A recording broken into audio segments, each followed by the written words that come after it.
नमस्कार दोस्तों, मैं अंकित विश्वकर्मा एक बार फिर से आप सभी का आपके अपने YouTube channel DV online study में स्वागत करता हूं। दोस्तों, जैसे कि आप सब देख रहे हैं कि यहाँ पे हम लोग आज से दोस्तों YCT जनरल साइंस 2024 का जो दोस्तों बुक है, इस बुक का भी हम लोग दोस्तों सोल्यूशन करेंगे यानी कि पढ़ाई करेंगे। दोस्तों आपको बता दूं कि इस बुक में सबसे पहले हम लोग दोस्तों बायोलॉजी पढ़ेंगे यानी कि जीव विज्ञान। और जीव विज्ञान में दोस्तों आपको बता दूं कि आज हम लोग 1 नंबर से लेकर के 60 नंबर तक के क्वेश्चनों को बहुत ही सिंपल और सरल तरीके से पढ़ना सीखेंगे। दोस्तों आपको बता दूं कि ये आज का हमारा पार्ट 1 होगा और इस पार्ट में दोस्तों आपको बता दूं कि टोटल 1 से 60 नंबर तक के क्वेश्चनों को सिंपल और सरल ढंग से हम लोग पढ़ना और सीखना सीखेंगे। दोस्तों इस चैप्टर में दोस्तों देख लीजिएगा, बायोलॉजी में दोस्तों हम 2 चैप्टर यानी कि जंतु कोशिका और जीव विज्ञान की प्रमुख शाखाओं के बारे में आज हम लोग अध्ययन करेंगे। तो दोस्तों आपको बता दूं कि ये क्लास हमारी जो होगी दोस्तों हर रोज शाम को 8 बजे शाम को होगी दोस्तों इवनिंग में, यानी कि 8 बजे आप कह लीजिएगा नाइट में ये क्लास होगी। क्योंकि दोस्तों कुछ बच्चों का कहना था कि सर 8 बजे क्लास करवाई जाए, तो आपको बता दूं दोस्तों ये क्लास हमारी अब से 8 बजे शाम को हुआ करेगी। तो दोस्तों यदि आप इस टाइम पे कुछ बदलाव चाहते हो तो आप मुझे कमेंट सेक्शन में कमेंट करके बताएं। आप जिस टाइम पे चाहेंगे, जिन बच्चों का और ज्यादा आ जाएगा, मैं आपको बता दूं कि उस टाइम पे मैं इस क्लास को शेड्यूल कर दूंगा। तो दोस्तों अगर आपको ये वीडियो और सीरीज हमारी पसंद आए तो आप हमारी वीडियो को लाइक कर दीजिएगा, अपने दोस्तों में ज्यादा से ज्यादा शेयर कर दीजिए और साथ में दोस्तों यदि आप चैनल पे पहली बार आए हो तो चैनल को सब्सक्राइब कर दोस्तों बेल घंटी जरूर दबा लीजिएगा। साथ में दोस्तों आप हमारे WhatsApp channel, Telegram channel, WhatsApp group से जुड़ सकते हैं। इसके लिए दोस्तों आपको हमारे इसी वीडियो के डिस्क्रिप्शन में सभी का लिंक मिल जाएगा, जहां से आप लोग आसानी से जुड़ सकते हैं। और दोस्तों आपको ग्रुप में जुड़ने से कई सारे बेनिफिट होंगे। हमारे ग्रुप में दोस्तों आपको बता दूं कि हर रोज डेली का करंट अफेयर अपडेट किया जाता है। साथ में दोस्तों इन जो क्लास नोट्स यहाँ पे पढ़ाई जाती है दोस्तों, इन सभी क्लास नोट्स का पीडीएफ भी अवेलेबल कर दिया जाता है। और दोस्तों यदि आपको इन सभी बुकों का भी किसी भी प्रकार की कोई भी बुक अगर आपको उसका पीडीएफ चाहिए तो फ्री ऑफ कॉस्ट भी आपको हमारे टेलीग्राम चैनल पे दोस्तों सभी बुकों का पीडीएफ भी मिल जाएगा। तो दोस्तों आपको बता दूं कि ये जो क्लास हमारी चल रही है दोस्तों रेलवे से रिलेटेड सभी प्रकार के एग्जामों के लिए बेहद ही इंपॉर्टेंट यानी महत्वपूर्ण वीडियो होगी। दोस्तों महत्वपूर्ण इस बात के लिए होगी कि रेलवे ने पिछले कुछ वर्षों में जितने भी एग्जाम करवाए हैं उन्हीं सारे एग्जामों में पूछे गए प्रीवियस ईयर के क्वेश्चनों को यहाँ पे दोस्तों हम लोग अध्यायवार अध्याय पढ़ेंगे।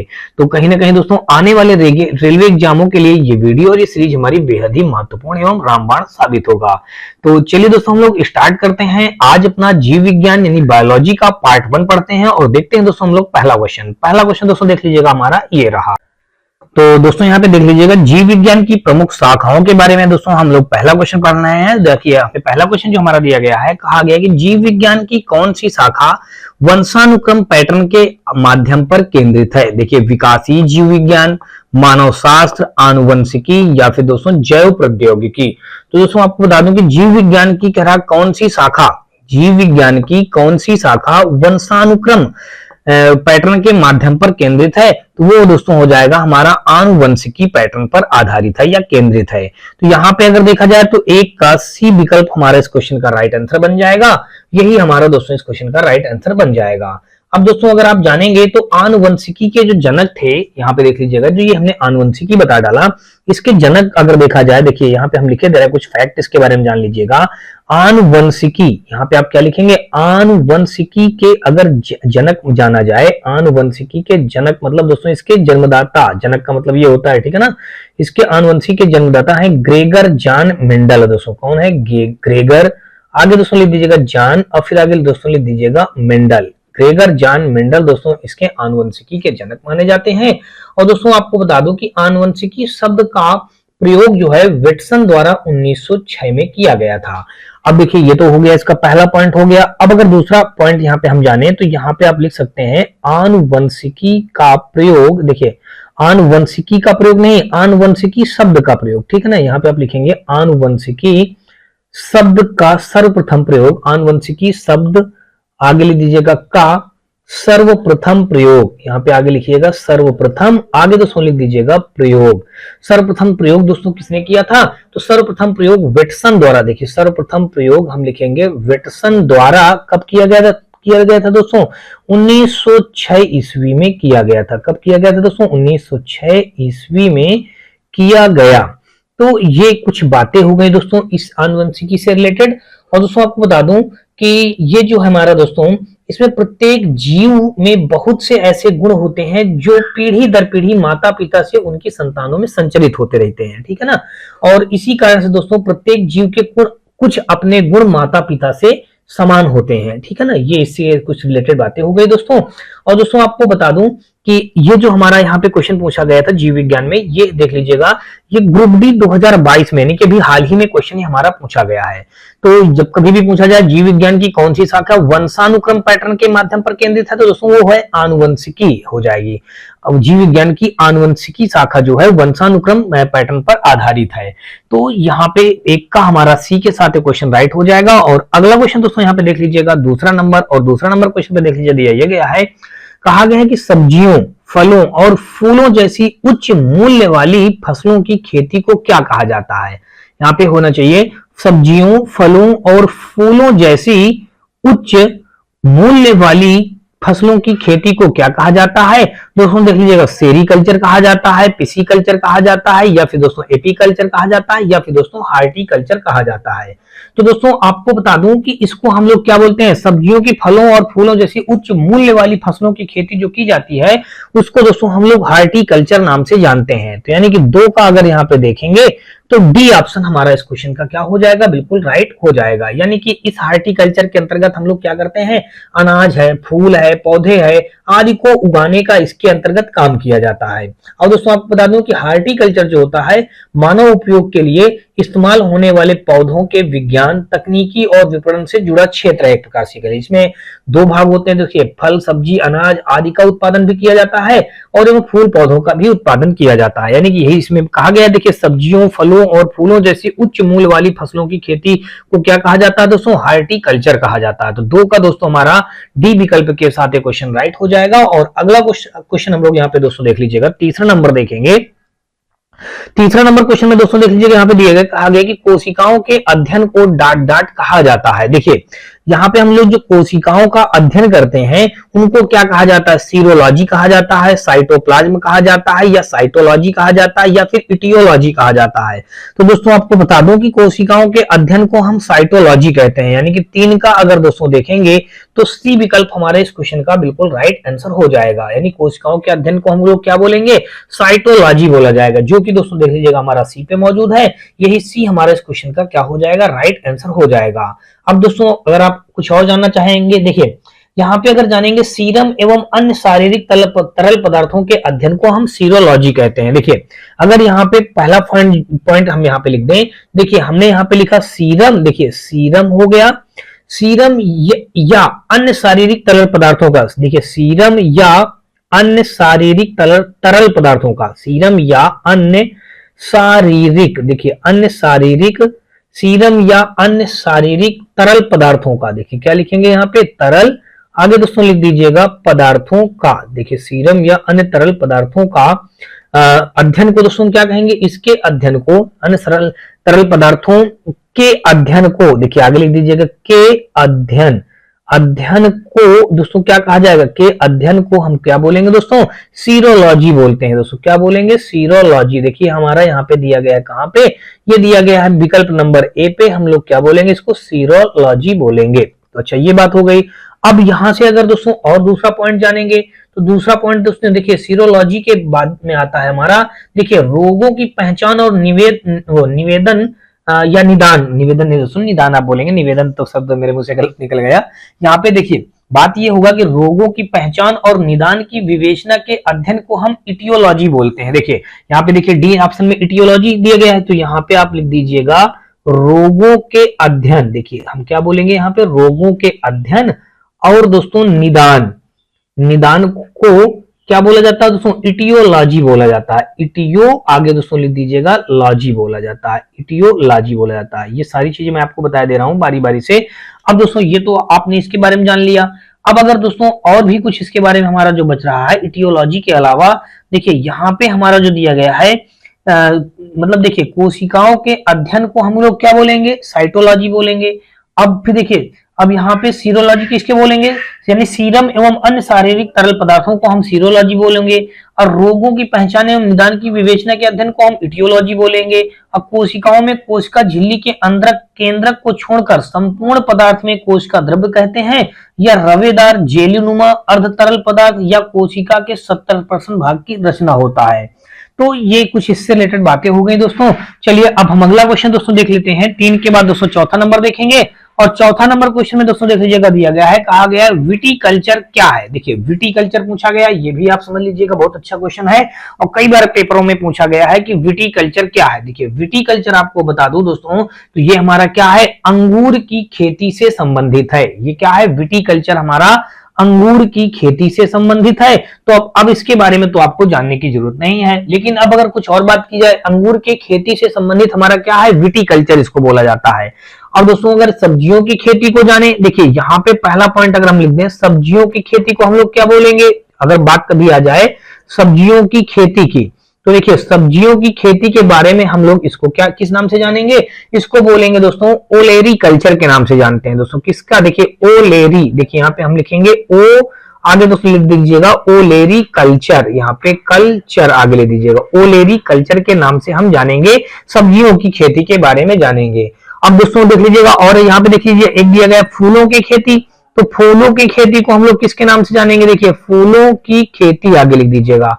तो यहाँ पे हमने लिख दिया फूलों की खेती, तो फूलों की खेती को हम क्या नाम से जानेंगे, फ्लोरिकल्चर के नाम से जानेंगे। यहाँ पे देखिए फ्लावर माने फूल होता है, तो आप यहाँ पे लिख दीजिए ध्यान रखने के लिए फ्लोरिकल्चर, देखिए यहाँ पे क्या हो जाएगा, फ्लोरिकल्चर नाम से हम इसको जानेंगे। और सब्जियों की खेती को हम ओलेरी कल्चर के नाम से जानते हैं। तो ये बस इसकी कुछ बातें हो गई दोस्तों। अंगूर की खेती को हम लोग किसी के नाम से जानते हैं, देखिए विटिकल्चर, अंगूर की खेती को हम विटिकल्चर नाम से जानते हैं। तो यहाँ पे दोस्तों 4 का हमारा सी के साथ क्वेश्चन राइट हो जाएगा। और अगला दोस्तों देख लीजिएगा 5वां नंबर, और यहाँ पे कहा है कि एपिग्राफी का क्या अभिप्राय है, कंकालों का अध्ययन करना, शिलालेखों का अध्ययन करना, मानचित्रों का अध्ययन करना, या फिर दोस्तों सिक्कों का अध्ययन करना। तो देखिए 5वां में दिया गया है एपिग्राफी, जो लिखा है का अभिप्राय क्या है दोस्तों। देखिए एपिग्राफी, एपी जो लिखा है, एपिग्राफी का अध्ययन होता है दोस्तों हमारा शिलालेखों का अध्ययन करना। तो यहाँ पे 5 का हमारा हो जाएगा दोस्तों बी विकल्प।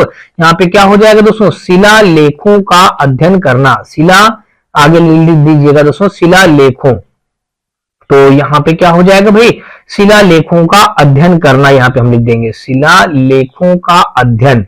देखिए यानी कि इसके अंतर्गत हम क्या करेंगे, शिलालेखों का अध्ययन के बारे में हम लोग इसमें जानेंगे, किसमें, एपिग्राफी में। देखिए क्या हो गया हमारा ये एपी, आगे दोस्तों लिख दीजिएगा ग्राफी, एपिग्राफी हो गया। अब यहाँ पे देखिए पहला पॉइंट अगर आप जानेंगे तो कंकालों के अध्ययन को हम लोग क्या बोलेंगे, ऑस्टियोलॉजी बोलते हैं। देखिए यहाँ पे लिख दीजिएगा कंकालों का अध्ययन, देखिए कंकालों का आगे दोस्तों लिख दीजिएगा अध्ययन, कंकालों के अध्ययन को क्या बोलेंगे दोस्तों, ऑस्टियोलॉजी बोला जाएगा। क्या बोला जाएगा, ऑस्टियो, आगे दोस्तों लिख दीजिएगा ऑस्टियोलॉजी, ऑस्टियो, आप क्या लिखेंगे, देखिए ऑस्टियो हम यहाँ पे गलत लिख रहे हैं, थोड़ा सा वापस से इसको सही कर लीजिएगा। देखिए ऑस्टियोलॉजी, तो यहाँ पे हमारा क्या हो जाएगा, ऑस्टियो आगे लिख दीजिएगा लॉजी, देखिए ऑस्टियोलॉजी हम लोग इसको बोलेंगे। तो ये इस प्रकार से लिखा जाएगा, ऑस्टियोलॉजी बोला जाता है इसके बारे में। अब अगर दोस्तों देख लीजिएगा और हमारा क्या बच रहा है यहाँ पे, मानचित्रों का अध्ययन को हम लोग क्या बोलेंगे, देखिए मानचित्रों के अध्ययन को हम लोग बोलेंगे कार्टोग्राफी बोलेंगे। देखिए दूसरा पॉइंट अगर यहाँ पे लिखें तो मानचित्रों का अध्ययन, देखिए मानचित्रों का अध्ययन अगर यहाँ पे लिख दीजिएगा, अध्ययन हमने लिख दिया, तो मानचित्रों का अध्ययन हमारा क्या कहलाएगा भाई, मानचित्रों का अध्ययन हमारा कहलाता है कार्टोग्राफी कहलाएगा। यहाँ पे दोस्तों आप लिख दीजिएगा कार्टो, आगे दोस्तों लिख दीजिएगा ग्राफी, मानचित्रों का अध्ययन क्या कहलाएगा, कार्टोग्राफी। एक हमारा बच रहा सिक्कों का अध्ययन, देखिए सिक्कों का अध्ययन हमारा क्या कहलाएगा, न्यूमिस्टैटिक कहलाएगा। देखिए यहाँ पे हमारा सिक्कों का अध्ययन हमारा क्या कहलाएगा, सिक्कों का अध्ययन। अगर आपसे अलग अलग ये पूछ लिया जाए तो मैंने आपको चारों को लिख करके बता दिया, सिक्कों के अध्ययन को बोलेंगे न्यूमिस्मैटिक बोलेंगे। क्या बोलेंगे, देखिए न्यू, यहाँ पे लिख दीजिएगा न्यूमिस्मैटिक, देखिए यहाँ पे न्यूमिस्मैटिक, यहाँ पे हम मैटिक आगे लिखेंगे, न्यूमिस्मैटिक इसको पढ़ा जाएगा। तो ये हो गया हमारा इन सभी से रिलेटेड। यहाँ पे विकल्प नंबर हमारा दोस्तों बी के साथ क्वेश्चन राइट हो जाएगा। एपिग्राफी का अभिप्राय दोस्तों देख लीजिएगा, शिलालेखों के अध्ययन के लिए किया जाता है, कंकालों का अध्ययन ऑस्टियोलॉजी के लिए किया जाता है, मानचित्रों का अध्ययन कार्टोग्राफी के लिए किया जाता है, सिक्कों का अध्ययन न्यूमिस्मैटिक के लिए किया जाता है। तो दोस्तों ये हमारे क्वेश्चन से रिलेटेड पॉइंट हो गए। और अगला क्वेश्चन दोस्तों देख लीजिएगा, 5 के बाद दोस्तों हम लोग 6ठा नंबर पे आ जाएंगे। और यहाँ पे कहा है कि पक्षियों के अध्ययन को क्या कहा जाता है। अब देखिए ये भी अच्छा क्वेश्चन है, पक्षियों के अध्ययन को दोस्तों आप अगर जानेंगे तो ऑर्निथोलॉजी कहा जाता है। देखिए पक्षियों के अध्ययन को देखिए दिया गया है डी ऑप्शन पे, तो इसको हम बोलेंगे 6 का देखिए हमारा यहाँ पे 6 का हमारा क्या हो जाएगा, देखिए क्वेश्चन नंबर हमारा 6 का डी हो जाएगा। हम पक्षियों के अध्ययन को दोस्तों क्या बोलेंगे, ऑर्निथोलॉजी बोलेंगे, ऑर्निथोलॉजी। तो ये बात आपको समझ में आ चुकी होगी, पक्षियों के अध्ययन को हम ऑर्निथोलॉजी बोलेंगे। और दोस्तों यहाँ पे जो लिखा है, और देखिए आपथेम नहीं, आप इसको फिर से पढ़िए, ऑप्थेल्मोलॉजी। देखिए ऑप्थेल्मोलॉजी जो लिखा है इसके बारे में हम इसको क्या बोलेंगे, देखिए ऑप्थेल्मोलॉजी आंखों का चिकित्सीय अध्ययन क्या होता है। ये देखिए आंखों का, यहाँ पे आप लिख दीजिएगा, इसको हम बोलेंगे आंखों का चिकित्सीय अध्ययन। यहाँ पे चिकित्सीय आगे लिख दीजिएगा, आंखों का चिकित्सीय आगे दोस्तों लिख दीजिएगा अध्ययन लिख दीजिएगा। अच्छा ये बात हो गई। अब देखिए इसके बारे में ऑर्निथोलॉजी के बारे में आप जान लिया, पक्षियों का अध्ययन होता है। अब देखिए यहाँ पे और हमारा हर्पेटोलॉजी एक लिखा हुआ है। तो भाई हर्पेटोलॉजी अगर जानेंगे तो हर्पेटोलॉजी हमारा किसके बारे में होता है, उभयचरों एवं सरीसृपों का अध्ययन इसके अंतर्गत होता है। देखिए इसके अंतर्गत अगर देखेंगे तो हमारा आ जाएगा, यहाँ पे लिख दीजिएगा उभयचरों, तो यहाँ पे लिख दीजिएगा उभयचरों एवं, देखिए उभयचरों एवं हमारा क्या हो जाएगा, उभयचरों एवं सरीसृपों का अध्ययन हो जाएगा। आगे लिख दीजिएगा सृपों का अध्ययन हो जाएगा, अध्ययन यहाँ पे हम लिख देंगे, अध्ययन हो जाएगा। ठीक है, तो यहाँ पे पक्षियों के अध्ययन को क्या कहा जाता है दोस्तों, यहाँ पे हमने जान लिया ऑर्निथोलॉजी कहा जाता है। ऑप्थेल्मोलॉजी आंखों का चिकित्सीय अध्ययन होता है। और यहाँ पे हर्पेटोलॉजी बोलते हैं दोस्तों उभयचरों एवं सरीसृपों के अध्ययन को बोलते हैं। और एक हमारा बच रहा है, यहाँ पे देख लीजिएगा एंथ्रोपोलॉजी। देखिए एंथ्रोपोलॉजी हम किसको बोलेंगे, तो एंथ्रोपोलॉजी होता है मानव के क्रमिक विकास का अध्ययन होता है। तो यहाँ पे भी देखिए हम लिख के दिखा दे रहे हैं, मानव के, यहाँ पे आप लिख देंगे मानव के क्रमिक विकास का अध्ययन, क्रमिक आगे दोस्तों लिख दीजिएगा विकास का अध्ययन, क्रमिक विकास का अध्ययन हो जाएगा हमारा। तो यहां से दोस्तों देख लीजिएगा हमारा ये दिया गया सी ऑप्शन पे। तो कुल मिलाकर दोस्तों देख लीजिएगा 6 का हमारा इस प्रकार से हमने यहाँ भी सारे का विस्तार करके बता दिया है। यहाँ पे राइट हमारा हो जाएगा दोस्तों डी विकल्प। और अगला क्वेश्चन दोस्तों देख लीजिएगा 7वां नंबर, और यहाँ पे कहा है कि पक्षियों के अध्ययन को क्या कहा जाता है। देखिए 6ठा नंबर क्वेश्चन जो हमारा था पक्षियों के अध्ययन को क्या कहा जाता है, और 7वां नंबर जो हमारा क्वेश्चन यहाँ पे दिया गया है, यहाँ भी कहा गया है कि पक्षियों के अध्ययन को क्या कहा जाता है। तो सेम वही क्वेश्चन है दोस्तों। तो अभी आपने पढ़ा है कि हर्पेटोलॉजी कहा जाता है, और ऑर्नियोथोलॉजी जो हमने बताया है दोस्तों, इसके बारे में क्या बताया है, ऑर्नियोथोलॉजी दोस्तों हमारा जो हो जाएगा यहाँ पे। अब देखिए अभी अभी आपने पढ़ा है, देखिए गलती हम कर दे रहे हैं, हर्पेटोलॉजी हमारा ये डी ऑप्शन वहां पे था तो वही डी हमने यहाँ पे कर दिया है। यानी कि पक्षियों के अध्ययन को हम क्या बोलेंगे, ऑर्निथोलॉजी बोलेंगे, पक्षियों के अध्ययन को हम ऑर्निथोलॉजी बोलेंगे। हर्पेटोलॉजी अभी हम लोगों ने पीछे लिख के पढ़ा है कि उभयचरों एवं सरीसृपों का अध्ययन इसमें होता है। और दोस्तों एंटोमोलॉजी, देखिए यहाँ पे एंटोमोलॉजी जो हमारा आया है दोस्तों, तो इसके बारे में दोस्तों अभी हम लोगों ने जाना है। बर्डोलॉजी, तो यहाँ पे पक्षियों के अध्ययन को पूछा गया था। तो देखिए पक्षियों का अध्ययन हमारा हो जाएगा ऑर्निथोलॉजी, यानी कि वही पुराना क्वेश्चन हमारा। फिर से एक बार मैं आपको 6ठा नंबर भी दिखा दे रहा हूं, पक्षियों के अध्ययन को देख लीजिएगा ऑर्निथोलॉजी बोला जाता है। 6 का डी हमारा यहाँ पे राइट हुआ है। और यहाँ भी दोस्तों कहा है पक्षियों के अध्ययन का, तो आर्थिनोलॉजी हमारा राइट हो जाएगा, यहाँ पे बी ऑप्शन पे दिया गया है। तो 7 का हमारा दोस्तों बी के साथ क्वेश्चन राइट हो जाएगा। आगे दोस्तों देख लीजिएगा 8वां नंबर यहाँ पे दिया गया, कहा गया कि सेरीकल्चर शब्द निम्नलिखित में से किससे संबंधित है, मछली पालन से, रेशम की खेती से, पक्षी पालन से, या दोस्तों मक्खी पालन से हमारा संबंधित है। तो दोस्तों आपको बता दूं कि सेरीकल्चर जो हमारा है वो रेशम की कीटों की रेशम की खेती से संबंधित है। सेरीकल्चर दोस्तों हमारा क्या हो जाएगा, 8 का यहाँ पे दोस्तों बी, यानी सेरीकल्चर शब्द निम्नलिखित में से किससे संबंधित है, निम्नलिखित में से किससे संबंधित है दोस्तों, तो रेशम की खेती से हमारा संबंधित है। तो यहाँ पे कुल मिला के देखें तो रेशम कीट का पालन का अध्ययन किया जाता है दोस्तों सेरीकल्चर के अंतर्गत। तो यहाँ पे 8 का हमारा बी के साथ क्वेश्चन राइट हो जाएगा। अब दोस्तों देख लीजिएगा यहाँ पे अगर बात की जाए तो यहाँ पे देखिए मछली पालन के लिए क्या होता है, देखिए यहाँ पे अगर देखें तो मछली पालन जो हमारा लिखा है इसके बारे में जान लीजिएगा। मछली पालन को हम दोस्तों क्या बोलते हैं, मछली पालन को दोस्तों हम लोग बोलते हैं पीसी कल्चर बोलते हैं। क्या बोलते हैं दोस्तों, यहाँ पे ये अक्सर पेपर में पूछे जाते हैं, पीसी कल्चर यहाँ पे हमने लिख दिया दोस्तों, देख लीजिएगा पीसी हमारा हो गया, कल्चर हो गया। अब देखिए ये तो हमारा पहला हमारा फैक्ट हो गया। दूसरा फैक्ट अगर देखेंगे तो हमारा क्या है, पक्षी पालन है। तो पक्षी पालन को हम बोलते हैं दोस्तों एवी कल्चर बोलते हैं। यहाँ पे आप लिख दीजिएगा दोस्तों पक्षी पालन। देखिए यहाँ पे एक ऑप्शन ये भी दिया ना पक्षी पालन, तो इसको आप क्या बोलेंगे, देखिए इसको आप बोलेंगे एवी कल्चर बोलेंगे। क्या बोलेंगे दोस्तों, एवी कल्चर बोलेंगे। भाई यहाँ पे हमने लिख दिया दोस्तों एवी कल्चर लिख दिया। और तीसरा अगर ऑप्शन आप देखेंगे तो तीसरा भी हमारा एक और कौन बच रहा, मधुमक्खी पालन बच रहा है। तो मधुमक्खी पालन को हम बोलेंगे एपी कल्चर बोलेंगे। यहाँ पे क्या बोलेंगे दोस्तों, एपी कल्चर। देखिए ये है एवी कल्चर है पक्षी पालन को, और मधुमक्खी पालन को हम क्या बोलते हैं, देखिए बस थोड़ा सा अंतर है, आप लोग गलती बिल्कुल भी नहीं करेंगे।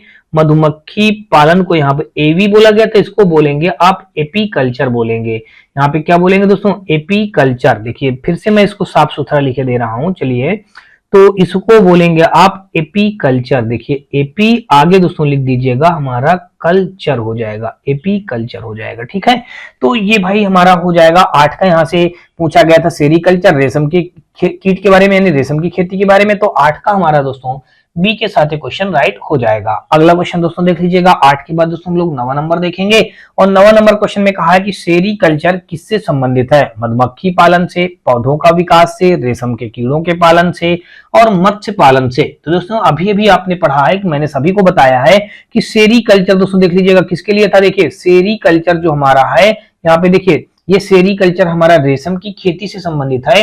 तो रेशम की खेती या रेशम के कीटों से संबंधित आप इसको कहेंगे। तो देखिए सेरीकल्चर यहाँ पे पूछा गया है, तो सेरीकल्चर हमारा रेशम के कीटों का पालन से, तो यहाँ पे कौन सा दिया गया, सी ऑप्शन। तो 9 का दोस्तों सी के साथ क्वेश्चन हमारा राइट हो जाएगा। और दोस्तों यहाँ पे हम लोग अगला क्वेश्चन देख लेते हैं 9 के बाद दोस्तों 10वां नंबर। और 10वां नंबर क्वेश्चन यहाँ पे देख लीजिएगा दिया ये गया है, इस पे कहा है कि निम्नलिखित में से कौन सा शब्द पशु व्यवहार के जैविक अध्ययन का सबसे अच्छा वर्णन करता है, इटियोलॉजी, इथनोलॉजी, एंटोमोलॉजी या फिर दोस्तों इथोलॉजी। तो इसमें क्या पूछा गया है, मतलब निम्नलिखित में से कौन सा शब्द जो है पशु व्यवहार के जैविक अध्ययन का सबसे अच्छा वर्णन करता है। तो ये हो जाएगा दोस्तों, आपको बता दूं कि 10 का जो हमारा हो जाएगा डी ऑप्शन, इथोलॉजी। यानी कि 10 का अगर देखेंगे दोस्तों तो डी विकल्प हमारा इस क्वेश्चन का राइट आंसर बन जाएगा। तो यहाँ पे दोस्तों पशु व्यवहार के जैविक अध्ययन का सबसे अच्छा वर्णन दोस्तों इथोलॉजी के अंतर्गत होता है। इसको आपने जान लिया। अब अगर दोस्तों इस अन्य किसी के बारे में जानेंगे, देखिए सबसे पहले लिखा है इटियोलॉजी लिखा हुआ है। तो अगर यहाँ पे इटियोलॉजी के बारे में देखिए, देख लीजिएगा विकल्प नंबर जो ए लिखा है यहाँ पे इटियोलॉजी, तो यहाँ पे हम लिख देते हैं दोस्तों इटियोलॉजी। तो इटियोलॉजी हमारा किसके बारे में अध्ययन होता है, तो इटियोलॉजी दोस्तों हमारा होता है रोगों के कारणों का अध्ययन करने वाला शास्त्र होता है। देखिए यहाँ पे आप क्या लिखेंगे, हम लिख देते हैं दोस्तों रोगियों के कारणों हम लिख देंगे, रोगियों के कारणों का अध्ययन यहाँ पे आगे लिख दीजिएगा, अध्ययन करने वाला शास्त्र होता है। अध्ययन करने वाला आगे लिख दीजिएगा दोस्तों शास्त्र होता है। ठीक है, इटियोलॉजी क्या होता है दोस्तों, रोगियों के कारणों का अध्ययन करने वाला शास्त्र होता है। और फिर देखिए यहाँ पे बी ऑप्शन में जो दिया गया है इथनोलॉजी, देखिए यहाँ पे इथनोलॉजी, इथोलॉजी अलग है, इथनोलॉजी अलग है। ठीक है ना दोस्तों, यहाँ पे इथनोलॉजी आगे हमारा लिखा है। तो यहाँ पे हमारा इथनोलॉजी देखिए किससे रिलेटेड है, तो इथनोलॉजी दोस्तों आप कीटों का अध्ययन से है। पीछे मैंने आपको बता रखा है कीटों का अध्ययन, तो देखिए यहाँ पे आप क्या लिख देंगे दोस्तों, कीटों का अध्ययन लिख देंगे। एक हमारा बचा दोस्तों सी ऑप्शन एंटोमोलॉजी, देखिए यहाँ पे आप लिख देंगे एंटोमोलॉजी। देखिए हमने यहाँ पे लिख दिया दोस्तों एंटोमोलॉजी लिख दिया। देखिए एंटोमोलॉजी जो हमारा हो जाएगा ये किससे संबंधित है, एंटोमोलॉजी, तो एंटोमोलॉजी हो जाएगा ये भी दोस्तों हमारा हो जाएगा। यहाँ पे देखिए अभी हमने बताया इथनोलॉजी, तो इथनोलॉजी दोस्तों आप जो हो जाएगा इथनोलॉजी, देखिए इथनोलॉजी हमारा मानव जाति के विज्ञान से संबंधित है। ये दोस्तों हमने गलत लिख दिया इस जगह पे, ये मानव किसके होता है, देखिए यहाँ पे थोड़ा सा क्या था, यहाँ पे ये इथनोलॉजी जो था मानव जाति विज्ञान से संबंधित है। ये दोस्तों क्या है हमारा, मानव जाति विज्ञान से संबंधित है, मानव जाति विज्ञान से संबंधित है। तो दोस्तों ये आपने जान लिया। ये जो लिखा है हमारा देखिए एंटोमोलॉजी, देखिए एंटोमोलॉजी जो हमारा हो जाएगा ये हमारा कीटों के अध्ययन से संबंधित है। ये कहां से संबंधित दोस्तों, कीटों के अध्ययन से ये हमारा संबंधित है। तो कुल मिलाकर के यहाँ पे आपने इनके चारों के बारे में भी जान लिया। और अगला क्वेश्चन दोस्तों देख लीजिएगा 10 के बाद दोस्तों 11 नंबर, और यहाँ पे कहा है हीमेटोलॉजी का अध्ययन डाट डाट से संबंधित है। पौधों की प्रजनन प्रणाली से, रक्त से, जानवरों के खान पान की आदत से, या फिर दोस्तों हड्डियों से। तो अभी इस पिछले क्वेश्चन को मैंने दोस्तों यहाँ पे बताया है कि ये जो हो जाएगा हमारा दोस्तों हीमेटोलॉजी का अध्ययन दोस्तों रक्त से संबंधित है। तो यहाँ पे आप क्या भर देंगे दोस्तों, रक्त, यानी कि 11 का दोस्तों अगर देखेंगे तो बी विकल्प हमारा इस क्वेश्चन का राइट आंसर हो जाएगा। हीमेटोलॉजी का अध्ययन दोस्तों रक्त से संबंधित है। और यहाँ पे दोस्तों तो कुल मिलाकर के ये बात आपको समझ में आ गई। और यहाँ पे देखते हैं दोस्तों हम लोग अगला क्वेश्चन। और अगला क्वेश्चन दोस्तों देख लीजिएगा हमारा 11 के बाद दोस्तों 12 नंबर क्वेश्चन हमें आ जाइए। यहाँ पे कहा है कि मॉर्फोलॉजी क्या है। देखिए मॉर्फोलॉजी के अंतर्गत हम क्या ये है क्या, इसके बारे में जान लेते हैं। कहा गया कीड़ों का अध्ययन है, मानव विकास का अध्ययन है, जीव की आकृति, उसकी संरचना और विशिष्ट संरचनात्मक गुणों का अध्ययन है, यह जीव और पर्यावरण की परस्पर निर्भरता का अध्ययन है। तो यहाँ पे दोस्तों हमारा 12 का जो हो जाएगा दोस्तों सी विकल्प, जीव की आकृति, उसकी संरचना और विशिष्ट संरचनात्मक गुणों का अध्ययन है, मॉर्फोलॉजी। तो यानी कि 12 का अगर देखेंगे दोस्तों तो सी विकल्प इस क्वेश्चन का राइट आंसर हो जाएगा। चलिए अगला क्वेश्चन दोस्तों देख लीजिएगा 12 के बाद दोस्तों 13 नंबर। और 13 नंबर क्वेश्चन पे दोस्तों देख लीजिएगा यहाँ पे दिया गया, कहा गया कि निम्नलिखित में से किसमें मनुष्य का अध्ययन होता है। देखिए आर्कियोलॉजी में, आर्कियोलॉजी में, एंथ्रोपोलॉजी में, एंड्रोलॉजी में। तो मानव का अध्ययन इसमें अगर जानेंगे तो ये हो जाएगा दोस्तों हमारा एंथ्रोपोलॉजी में होता है। यानी कि विकल्प नंबर सी हमारा इस क्वेश्चन का क्या हो जाएगा, बिल्कुल राइट हो जाएगा। यानी कि अगर देखेंगे तो 13 का सी जो हमारा दिया गया है एंथ्रोपोलॉजी जो लिखा है, इसी में हमारा दोस्तों मानव के विकास या रीत रिवाज का हम लोग इसमें अध्ययन करते हैं, या मनुष्य का अध्ययन इसी के अंतर्गत आता है। अब दोस्तों ये आप देख लीजिएगा, अब एक और जो लिखा नंबर ए ऑप्शन पे आर्कियोलॉजी। तो आर्कियोलॉजी अगर देखेंगे पुरातत्व संबंधी विज्ञान की शाखा है। देखिए इसके अंतर्गत क्या आता है दोस्तों, पुरातत्व संबंधित विज्ञान की शाखा आती है। देखिए यहाँ पे अगर लिख लिया जाए आर्कियोजूलॉजी, देखिए यहाँ पे क्या लिखा है दोस्तों, आर्कियोलॉजी पहले आप जानिएगा, ठीक है ना। आर्कियोलॉजी ये हमारा ये लिखा आर्कियो, यहाँ पे लिख दीजिएगा आर्कियोजूलॉजी अलग है, आर्कियोलॉजी अलग है। देखिए आर्कियोलॉजी जानिएगा, आर्कियोलॉजी हमारा जो है इसके अंतर्गत क्या आता है। देखिए इसके अंतर्गत जो आएगा हमारा पुरातत्व संबंधित विज्ञान की शाखा आएगा। यहाँ पे हमने लिख दिया दोस्तों पुरातत्व संबंधी विज्ञान की शाखा, पुरातत्व संबंधी विज्ञान की शाखा। देखिए यहाँ पे हमने लिख दिया विज्ञान, आगे लिख दिया दोस्तों की, फिर आगे यहाँ पे लिख दिया दोस्तों शाखा, पुरातत्व संबंधित विज्ञान की शाखा आ गया। और फिर दोस्तों अगर और इसके बारे में जानेंगे, इक्थोलॉजी जो लिखा, देखिए इक्थोलॉजी हमारा इसके अंतर्गत आता है, मछलियों का अध्ययन के अंतर्गत आता है। एंड्रोलॉजी देखिए डी ऑप्शन पे मौजूद है, ये एंड्रोलॉजी जो होता है स्वास्थ्य से संबंधित है दोस्तों। ये क्या है हमारा एंड्रियोलॉजी। देखिए ये हमारा फैक्ट पहला हो गया। दूसरा यहाँ पे देखेंगे एंड्रोलॉजी जो लिखा है, यहाँ पे आप लिख दीजिएगा दोस्तों आगे दोस्तों लिख दीजिएगा एंड्रोलॉजी। तो एंड्रोलॉजी दोस्तों हमारा किससे संबंधित है, एंड्रोलॉजी दोस्तों हमारा जो हो जाएगा ये हमारा हो जाएगा किससे संबंधित दोस्तों, ये स्वास्थ्य से संबंधित है दोस्तों। किससे संबंधित है, यहाँ पे आप लिख दीजिएगा दोस्तों स्वास्थ्य से संबंधित है। चलिए भाई ये बातें हो गई। और अगला क्वेश्चन दोस्तों देख लीजिएगा 13 के बाद दोस्तों हम लोग 14 नंबर पे आ जाएंगे। और 14 नंबर में कहा है जंतु विज्ञान की किस शाखा का मानव जाति के समाज शास्त्र के अध्ययन से गहरा संबंध है।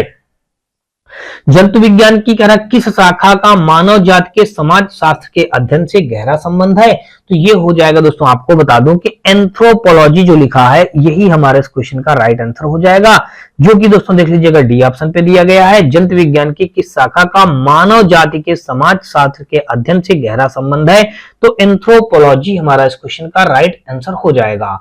आगे दोस्तों देख लीजिएगा यहाँ पे 14 के बाद दोस्तों 15 नंबर। और यहाँ पे कहा गया है कि निषेचन, विकास, विभाजन और विभिन्नता के अध्ययन को किस नाम से जाना जाता है। देखिए भ्रूण विज्ञान के नाम से, फिजियोलॉजी के नाम से, आनुवंशिकी के नाम से, क्रमागत उन्नति के नाम से।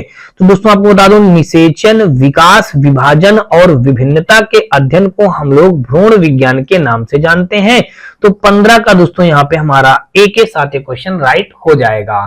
तो अब दोस्तों यहाँ पे ये बात आपको समझ में आ गई। और अगला क्वेश्चन अगर चलिए हम लोग देखते हैं 15 के बाद दोस्तों यहाँ पे 16 नंबर। और 16 नंबर क्वेश्चन में कहा गया है कि पौधों में बीमारियों का अध्ययन और वह तरीका जिससे पौधे विरोध करते हैं या संक्रमण से सामना करते हैं, क्या कहलाता है दोस्तों? देख लीजिएगा, विकृति विज्ञान कहलाता है, क्रिया विज्ञान कहलाएगा, या फाइटोपैथोलॉजी कहलाएगा, या फोटोमार्मोजेनिस कहलाएगा। तो पौधों में बीमारियों का अध्ययन जो दोस्तों है वह तरीका जिससे पौधे विरोध करते हैं या संक्रमण से सामना करते हैं, उसको हम लोग दोस्तों क्या कहेंगे? देखिए, विकृति विज्ञान कहा जाएगा, या फिर क्रिया विज्ञान कहा जाएगा, या फिर दोस्तों हमारा फाइटोपैथोलॉजी कहा जाएगा, या फोटोमार्मोफेजेनिस कहा जाएगा। तो इस क्वेश्चन का जो राइट आंसर हो जाएगा दोस्तों, आपको बता दूं कि फाइटोपैथोलॉजी कहा जाएगा, ये जो कि दोस्तों देख लीजिएगा सी ऑप्शन पे मौजूद है। तो सी ऑप्शन हमारे इस क्वेश्चन का क्या हो जाएगा? बिल्कुल राइट आंसर हो जाएगा। देखिए, पौधों के रोग और उनसे बचाव या सुरक्षा के संक्रमण के अध्ययन को हम लोग फाइटोपैथोलॉजी कहते हैं। यानी देखिए, पौधों के विरोध करते हुए या उनसे बचने के लिए, उनका संक्रमण से सामना करने के लिए शब्द बातें जो लिखी हुई हैं, ये हमारा फाइटोपैथोलॉजी के अंतर्गत आता है। यानी कि पौधों में जो रोग हो जाते हैं उनसे उनको बचाव के लिए और उनकी सुरक्षा और संक्रमण से बचाने के लिए हम फाइटोपैथोलॉजी का अध्ययन करते हैं। तो यही हमारा इस क्वेश्चन का क्या हो जाएगा? बिल्कुल राइट आंसर हो जाएगा। 17 का दोस्तों अगर आप देखेंगे, 16 का दोस्तों अगर देखेंगे, तो यहाँ पे हमारा सी विकल्प के साथ क्वेश्चन क्या हो जाएगा? हमारा राइट बन जाएगा। आगे आ जाइए दोस्तों 17 नंबर, और 17 नंबर क्वेश्चन पे देख लीजिए, दिया ये गया है, कहा गया कि जीवित चीजों पर मृदा के प्रभाव का अध्ययन मृदा विज्ञान की किस शाखा के अंतर्गत किया जाता है? देखिए, 4 ऑप्शन यहाँ पे दिए गए हैं। पहला ऑप्शन दिया गया है एंड्रोलॉजी दिया गया है, दूसरा दोस्तों दिया गया है हमारा एडोफोलॉजी दिया गया है, एग्रोबायोलॉजी दिया गया है, और फिर दोस्तों हमारा दिया गया है डेस्मोलॉजी दिया गया है। तो 17 में देखिए यहाँ पे 4 ऑप्शन जो दिए गए हैं, तो देखिए इसका जो क्वेश्चन का राइट आंसर हो जाएगा, इसमें क्या बताया गया? कहा गया जीवित जीवों पर मृदा के प्रभाव का अध्ययन आगे मृदा विज्ञान की किस शाखा के अंतर्गत किया जाता है? तो वो किया जाता है दोस्तों एडोफोलॉजी के अंतर्गत किया जाता है। यानी कि देखेंगे तो 17 का दोस्तों हमारा बी विकल्प इस क्वेश्चन का क्या हो जाएगा? राइट आंसर हो जाएगा। यानी कि ये जो हो जाएगा एडोफोलॉजी जो हमारा है, जीवित जीवों पर मृदा के प्रभाव का इसके अंतर्गत अध्ययन हम लोग करते हैं। अब दोस्तों अगर देखेंगे एंड्रोलॉजी का अध्ययन हम लोग कहां पे करते हैं? पुरुषों में बांझपन या दोस्तों यौन रोगों का अध्ययन करने के लिए हम एंड्रोलॉजी का प्रयोग करते हैं। तो देखिए, अगर मैं यहाँ पे लिखूं, बात पहले समझना, ये एडोफोलॉजी जो हमारा है, ये जीवित जीवों पर मृदा के प्रभाव का, देखिए यहाँ पे लिखा है जीवित जीवों पर मृदा के प्रभाव का अध्ययन करने के लिए हम लोग इसका अध्ययन करते हैं, एडोफोलॉजी का अध्ययन करते हैं। अब देखिए यहाँ पे जो विकल्प नंबर हमारा ए दिया गया है एंड्रोलॉजी, देखिए यहाँ पे हम यहाँ पे लिखे देते हैं एंड्रोलॉजी। अच्छी चीजें हैं दोस्तों, तो इसलिए मैं यहाँ पे आपको लिख के समझा दे रहा हूं। यहाँ पे देखिए एंड्रोलॉजी जो होता है, ये क्या होता है? ये पुरुषों में बांझपन, देखिए यहाँ पे आगे लिख दीजिएगा भाई, पुरुषों में, देखिए पुरुषों में बांझपन, बांझपन का मतलब दोस्तों आप जानते होंगे, जिनकी संतानें नहीं होती उन्हीं को बांझ बोला जाता है। पुरुषों में बांझपन, या फिर दोस्तों या लिख दीजिएगा, या दोस्तों पुरुषों में बांझपन या यौन रोगों, देखिए आप क्या लिखेंगे? यौन रोगों के लिए किया जाता है, यौन रोगों का अध्ययन इसके अंतर्गत हम लोग करते हैं। ठीक है भाई, यहाँ पे ये बात हो गई।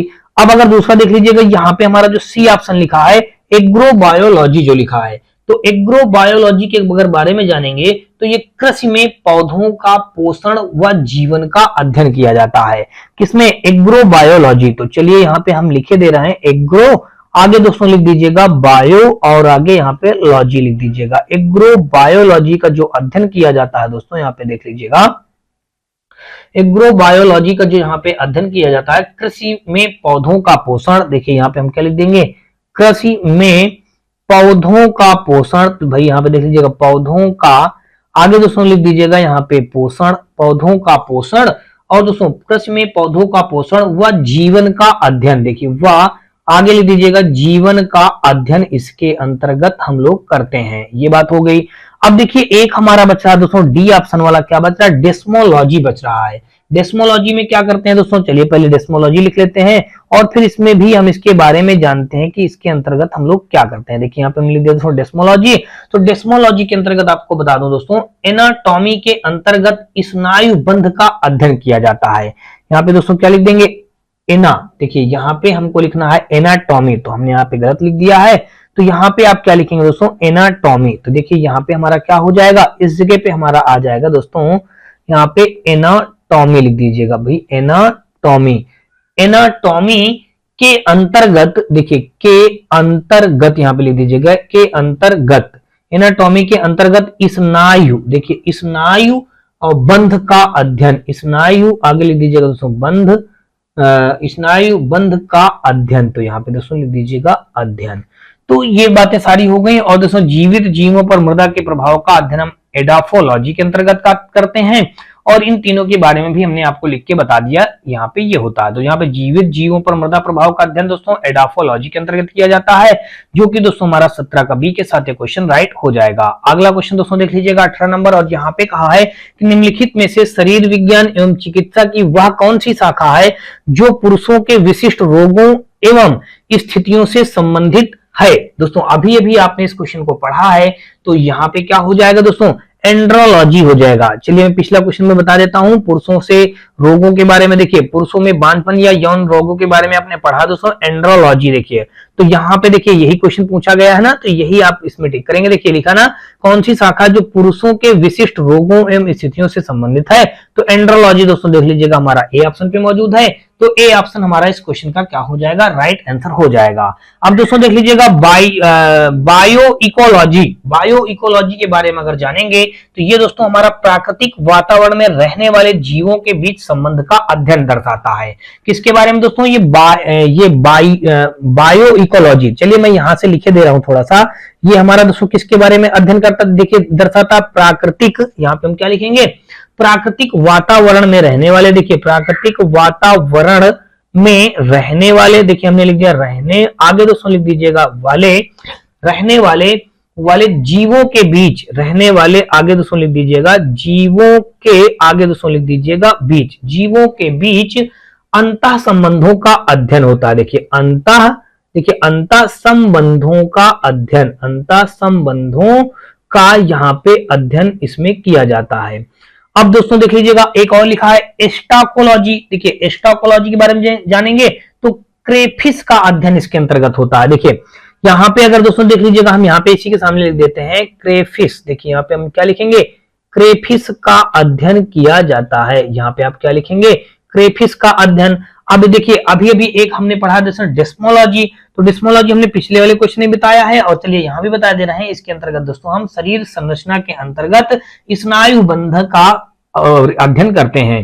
देखिए शरीर, यहाँ पे आप क्या लिखेंगे, देखिए शरीर रचना के अंतर्गत, देखिए आगे लिख दीजिएगा शरीर रचना के अंतर्गत, देखिए यहाँ पे शरीर रचना के अंतर्गत, यहाँ पे आगे लिख देंगे स्नायु बंध, देखिए स्नायु बंध का अध्ययन यहाँ पे लिख दीजिएगा, ठीक है, स्नायु बंध का अध्ययन हमारा किया जाता है। तो ये सारी बातें मैंने यहाँ पे आपको लिख के दिखा दिया। तो यहाँ पे जो हमारा राइट क्वेश्चन बना था दोस्तों, तो 18 का हमारा ए के साथ एंड्रोलॉजी के साथ क्वेश्चन राइट बन गया है। चलिए अगला क्वेश्चन यहाँ पे दोस्तों देख लीजिएगा, यहाँ पे कहा है निम्नलिखित में से चिकित्सा विज्ञान की कौन सी प्रशाखा यकृत के उपचार और अध्ययन से संबंधित है। फिर से समझ लीजिए, क्वेश्चन में कहा गया कि निम्नलिखित में से चिकित्सा विज्ञान की कौन सी प्रशाखा यकृत के उपचार और अध्ययन से संबंधित है। तो ये दोस्तों देख लीजिएगा, यहाँ पे दिया गया हेल्कोलॉजी और हेप्टोलॉजी, हेट्रोलॉजी या फिर जेरी एट्रिक्स। देखिए यहाँ पे हेल्कोलॉजी और हेप्टोलॉजी और हेट्रोलॉजी या फिर दोस्तों जेरी एट्रिक्स। तो दोस्तों आपको बता दूं, इस क्वेश्चन का जो राइट आंसर हो जाएगा, आपको बता दूं कि हेप्टोलॉजी दिया गया बी ऑप्शन पे, तो 19 का दोस्तों यहाँ पे अगर रखेंगे तो आप बी ऑप्शन को रख दीजिएगा भाई, यही हमारा क्या हो जाएगा, चिकित्सा विज्ञान की प्रशाखा यकृत के उपचार और अध्ययन से संबंधित है हमारा हेप्टोलॉजी। तो विकल्प नंबर हमारा 19 का बी के साथ ये हमारा क्या हो जाएगा, बिल्कुल राइट हो जाएगा।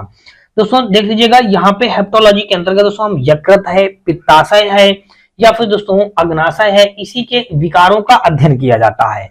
हेप्टोलॉजी के अंतर्गत देखिए यहाँ पे आपने देखिए पढ़ा, यहाँ पे यकृत के उपचार, देखिए यहाँ पे यकृत का हो गया हमारा।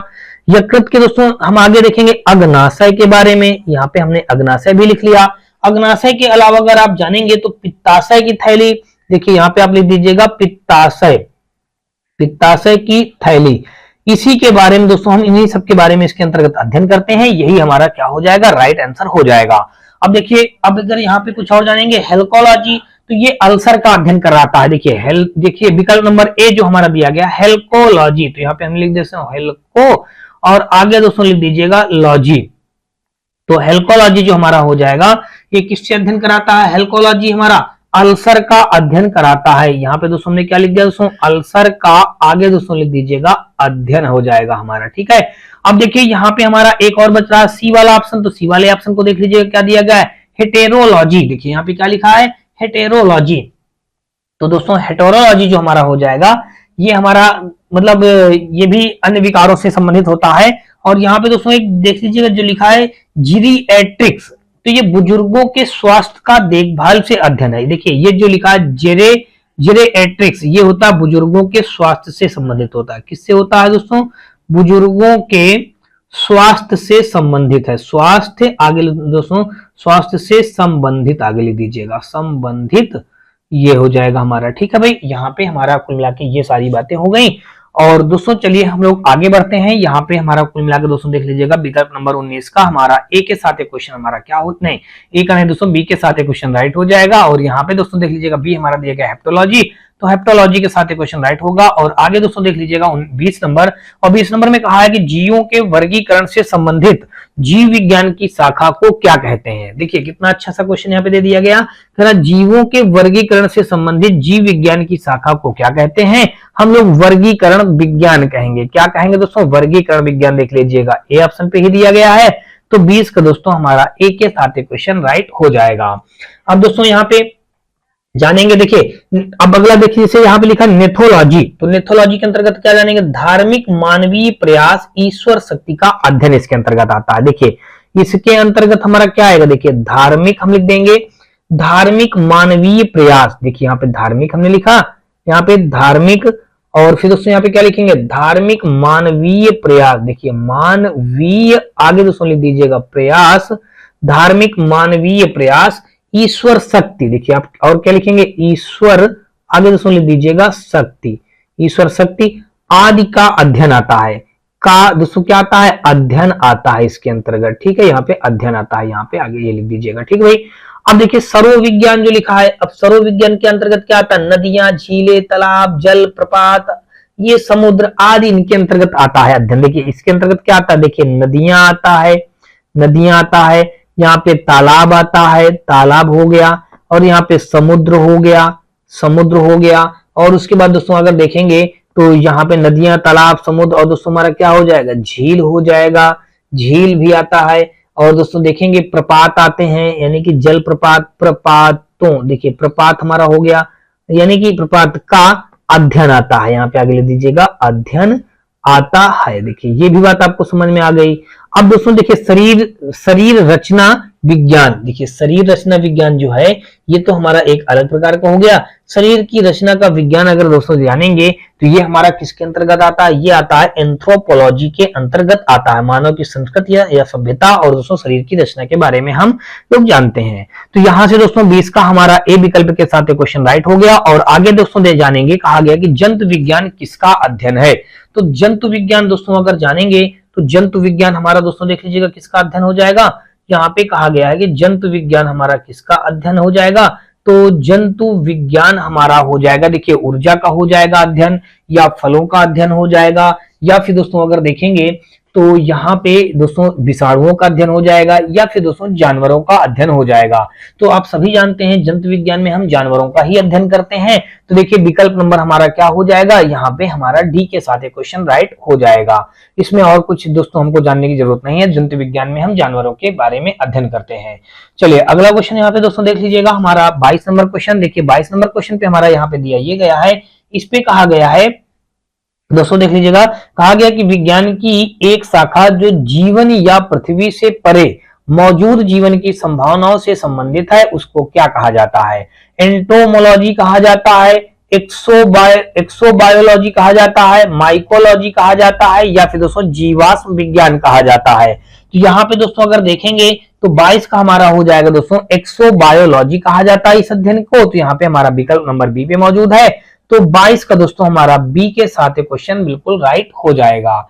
तो दोस्तों फिर से समझ लीजिएगा, विज्ञान की एक शाखा है जो विज्ञान या पृथ्वी से परे मौजूद जीवन की संभावनाओं से संबंधित है, उसको हम एक्सोबायोलॉजी कहते हैं। 22 का बी के साथ क्वेश्चन हमारा राइट आंसर हो जाएगा। 22 के बाद दोस्तों अगर 23 नंबर देखेंगे तो 23 नंबर में कहा है कि डाट डाट तत्वों और मानव जैसी प्रजातियों जैसे कि बंदर, वानर, वनमानुष आदि के व्यवहार का अध्ययन है। एंथ्रोपोलॉजी है, एथनोबॉटनी है, प्राइमेटोलॉजी है या एपोलॉजी है। तो 23 का दोस्तों यहाँ पे अगर आप जानेंगे तो ये कहलाएगा दोस्तों हमारा प्राइमेटोलॉजी कहलाएगा। ये क्या कहलाएगा दोस्तों? प्राइमेटोलॉजी, यानी कि प्राइमेटोलॉजी तत्वों और मानव जैसी प्रजातियों जैसे कि बंदर, वानर, वनमानुष आदि के व्यवहार का अध्ययन करता है, प्राइमेटोलॉजी। तो 23 का हमारा यहाँ पे विकल्प नंबर सी के साथ क्वेश्चन हमारा बिल्कुल राइट हो जाएगा।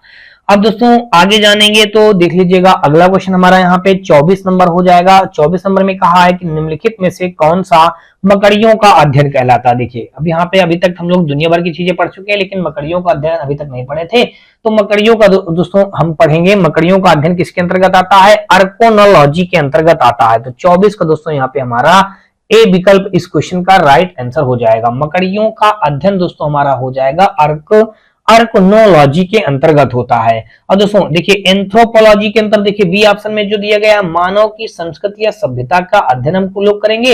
एपिकोलॉजी के अंतर्गत हम मधुमक्खियों का अध्ययन करेंगे। देखिए अगला जो लिखा एपियोलॉजी जो लिखा है इसके अंतर्गत दोस्तों हम मधुमक्खियों का अध्ययन करते हैं। और फिर अगला लिखा है साइनोलॉजी, तो साइनोलॉजी के अंतर्गत हम दोस्तों इसमें कुत्तों का अध्ययन करते हैं। इसमें किसका अध्ययन करते हैं दोस्तों? कुत्तों का। देखिए कुत्तों का अध्ययन इसके अंतर्गत होता है और इसमें दोस्तों मधुमक्खियों का अध्ययन होता है। मधुमक्खियों, यहाँ पे हम लिख दिया मधुमक्खियों का अध्ययन होता है, मधुमक्खियों। और एंथ्रोपोलॉजी के अंतर्गत मानव की संस्कृति और सभ्यता। देखिए यहाँ पे आप लिख दीजिएगा मानव की संस्कृति। देखिए हमने यहाँ पे लिख दिया संस्कृति और दोस्तों यहाँ पे मानव की संस्कृति और उसकी सभ्यता के बारे में हम लोग इसमें अध्ययन करेंगे। तो ये इससे रिलेटेड बातें हो गई। तो यानी मकड़ियों का अध्ययन दोस्तों हम अर्कोनोलॉजी के अंतर्गत करते हैं, जो कि विकल्प नंबर ए पे मौजूद है, वहां पे हमारा ये राइट हो जाएगा। आगे दोस्तों देख लीजिएगा, कहा गया कि सारोलॉजी। देखिए सारोलॉजी डॉट डॉट का अध्ययन है मच्छर का, छिपकली का, तिलचट्टा का या फिर दोस्तों सांप का।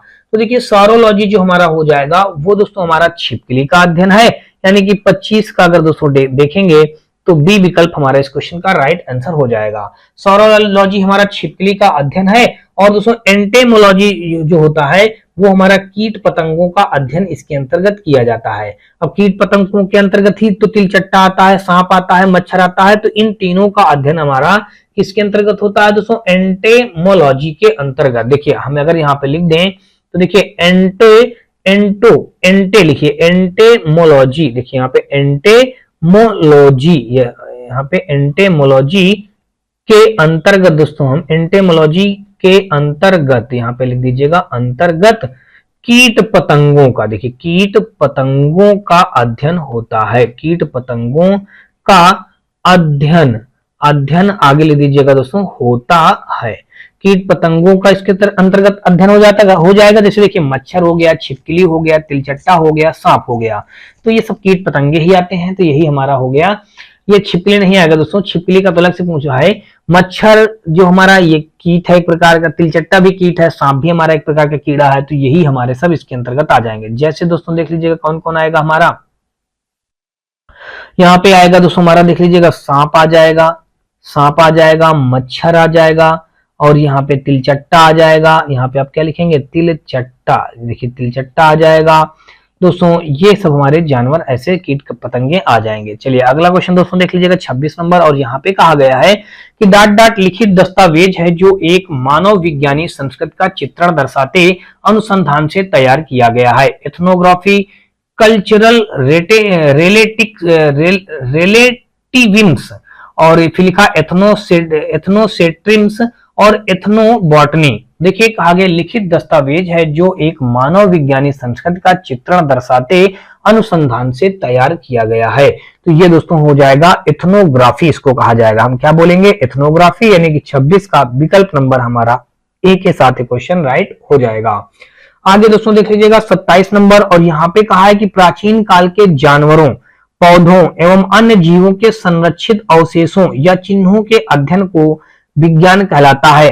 नृ विज्ञान कहलाएगा यानी कि एंथ्रोपोलॉजी, पुरातत्व विज्ञान कहलाएगा यानी कि आर्कियोलॉजी, जीवाश्म विज्ञान कहलाएगा यानी कि पैलियोटोलॉजी कहलाएगा, औषध विज्ञान कहलाएगा, फार्माकोलॉजी कहलाएगा। तो दोस्तों आपको बता दूं कि इसका जो कहलाएगा ये जीवाश्म विज्ञान कहलाएगा। प्राचीन काल के जानवर हो गए, पौधे हो गए एवं अन्य जीव जो हैं अवशेषों या चिन्हों के अध्ययन का, यानी कि जो दब दुब गए हैं हमारे प्रकृति में, उनके जो अवशेष या चिन्ह मिलते हैं उनको हम लोग किस नाम से जानेंगे, उनको किससे जाना जाता है, तो जीवाश्म विज्ञान नाम से जानते हैं। और इसको दोस्तों हम पैलियोटोलॉजी भी बोला जाता है। जीवाश्म विज्ञान को दोस्तों पैलियोटोलॉजी जाना जाता है, ठीक है ना।